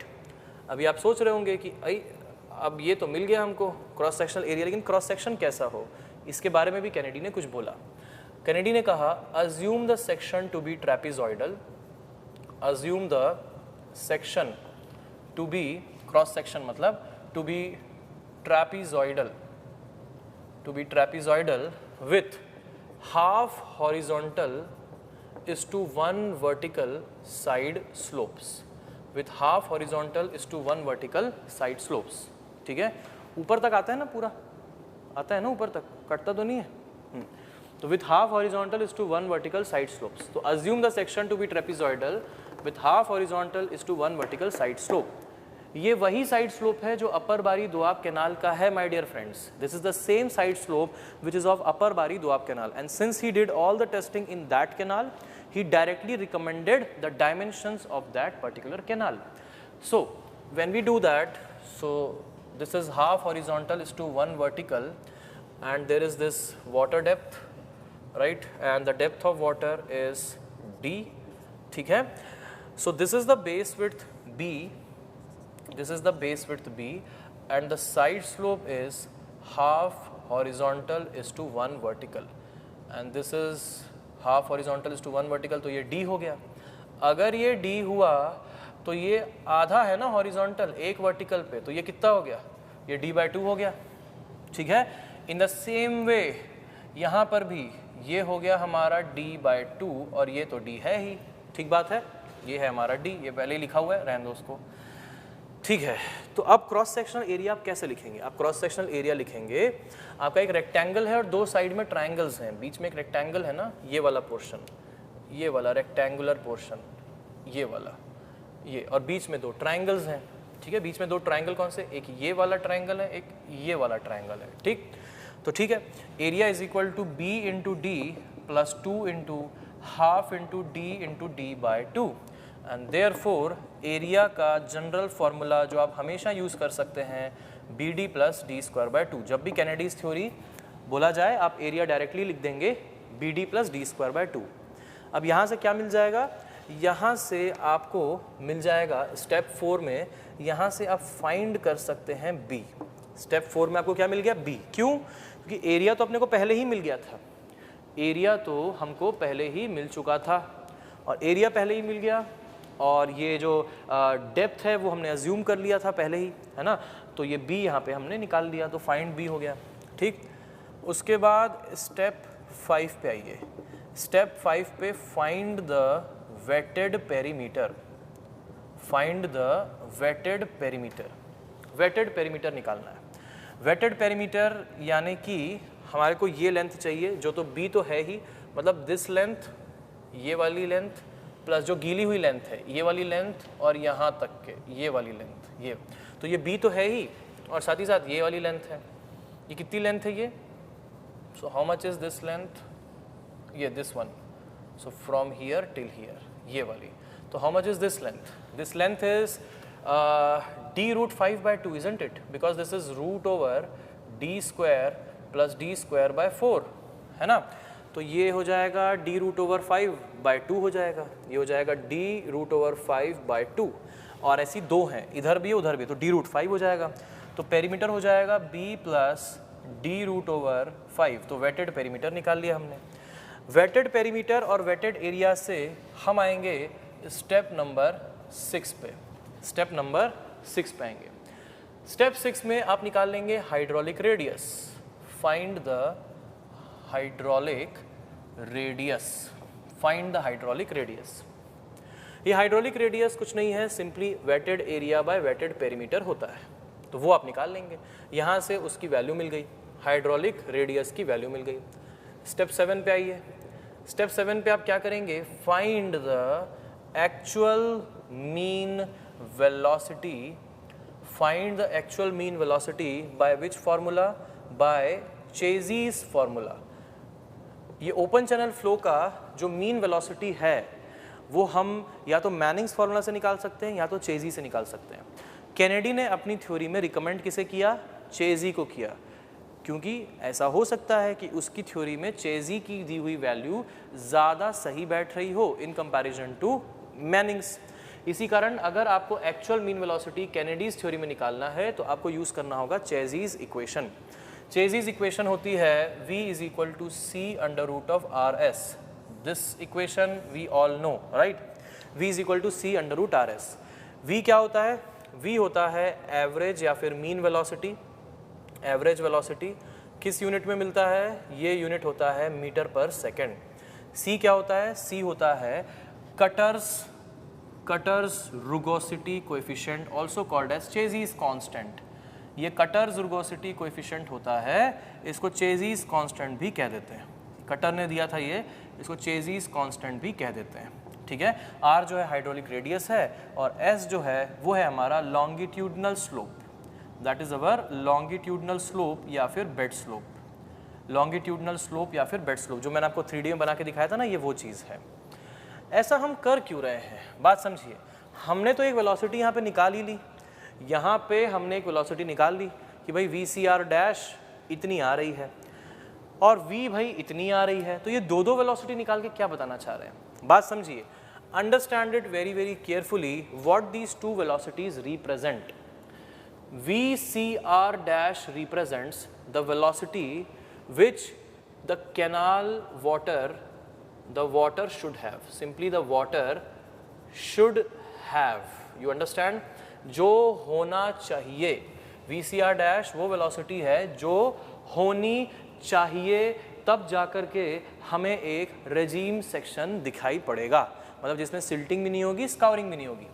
V क्या है? Based upon your calculations of area, perimeter and your bed slope and everything, based upon the C value and all, V वो velocity है which the water has, ये वो velocity है जो water रख रहा है, अपने पास है, उसके पास। ये वो है जो है, ऊपर वाली वो है जो होनी चाहिए। सो ये है एक्चुअल मीन वेलोसिटी, ये है वो mean velocity which is required. So what we are going to do is we are going to compare them both. What we are going to do in this particular next step, that is step 8, we are going to, I'll just put that in a note, okay, because this is not the part of theory, just put that in the note. You have to understand it, right, that this is going on.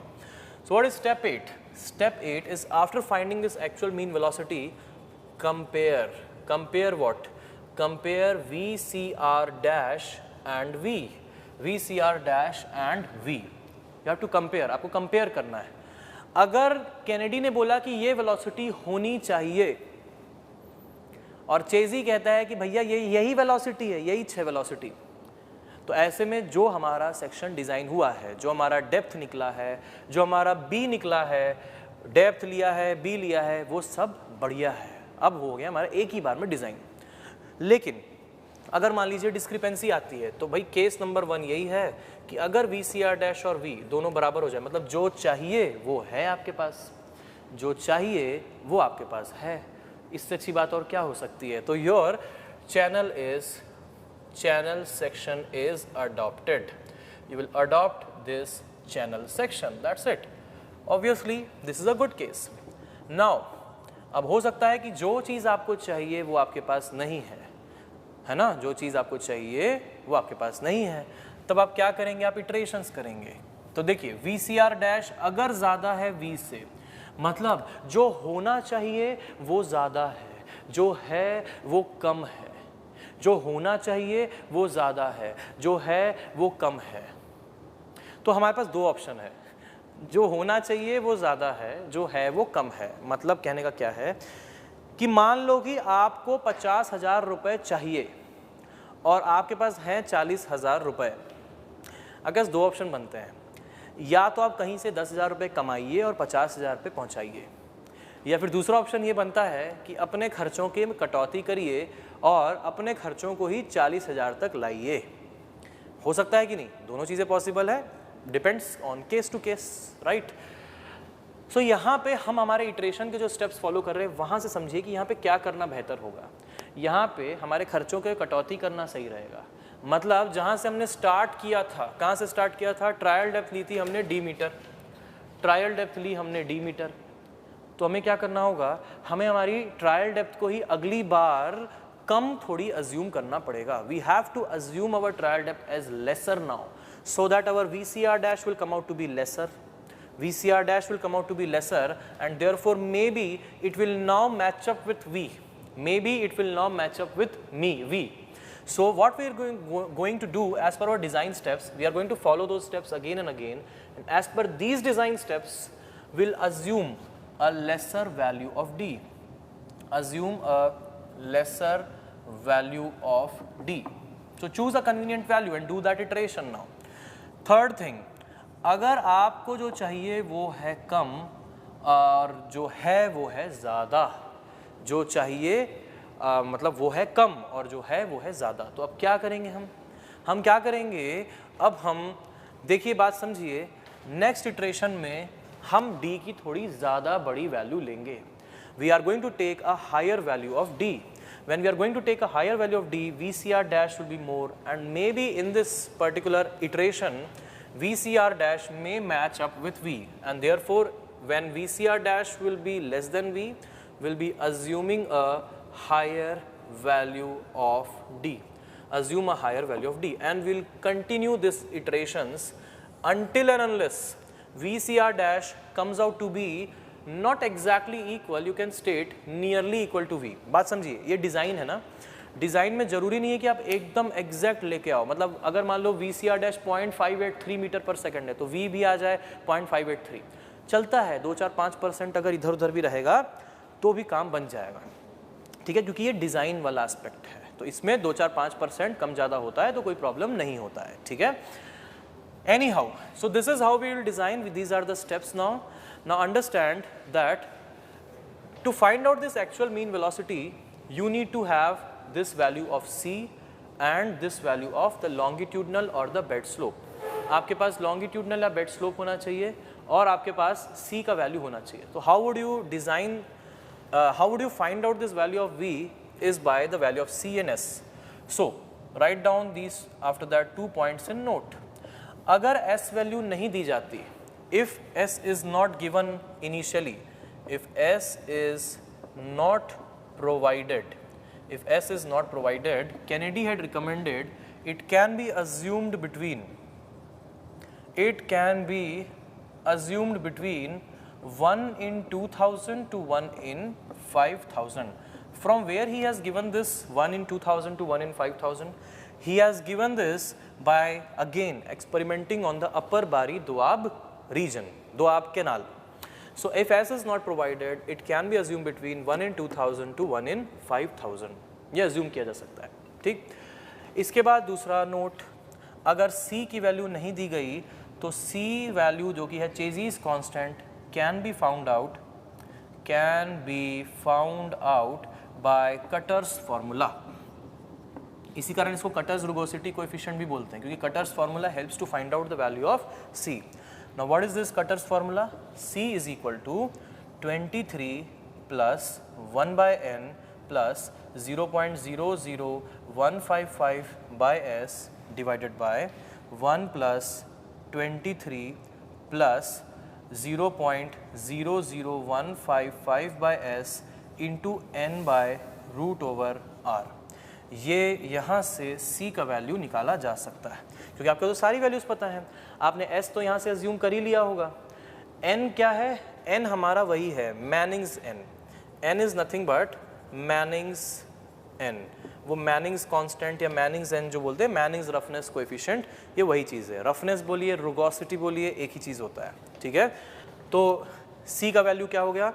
c का value हो गया 23 plus 1 by n plus 0.00155 by s divide by 1 plus 23 plus 0.00155 by s into n by under root of r. तो आपको ये formula याद रखना है. और एसएससी में क्या होता है कि इसी फार्मूले को ही क्वेश्चन बना देते हैं, which one of these represents cutter formula. ये इजी से सवाल बन जाता है, तो ध्यान रखिएगा, ठीक है. So these are the steps. So let us now write down these steps. तो पहले आप यहाँ पे लेके आइए लेफ्ट में. लेफ्ट में अभी तक कहाँ पे था? वहीं था ना अभी तक. यहाँ पे लाइए, लेफ्ट आ गया पूरा. स्टार्टिंग से आ रहा है, स्टार्टिंग से आ रहा है. कहाँ तक आ रहा है? लाइन तक आ रहा है. ये वाली लाइन तक आ रहा है ना, ठीक है. तो यहाँ तक दिख जाए, लिख लेंगे लोग, ठीक. इसके बाद फिर इस लाइन से आखिरी तक ले आइए. इस लाइन से आखिरी तक, आखिरी तक आ रहा है जहाँ तक लिखा है. आ रहा है ना? हाँ ठीक है, तो यहाँ तक लिख लेंगे. चलो बढ़िया बढ़िया, जोरदार. Now before the next session आप कैनेडीज थ्योरी का क्वेश्चन नंबर 20 सॉल्व करेंगे. कैनेडीज थ्योरी पे बेस्ड है, डिज़ाइन पे. Page number 108 of your workbook, question number 20. Try to do that. Will start with here in the next session. Thank you so much.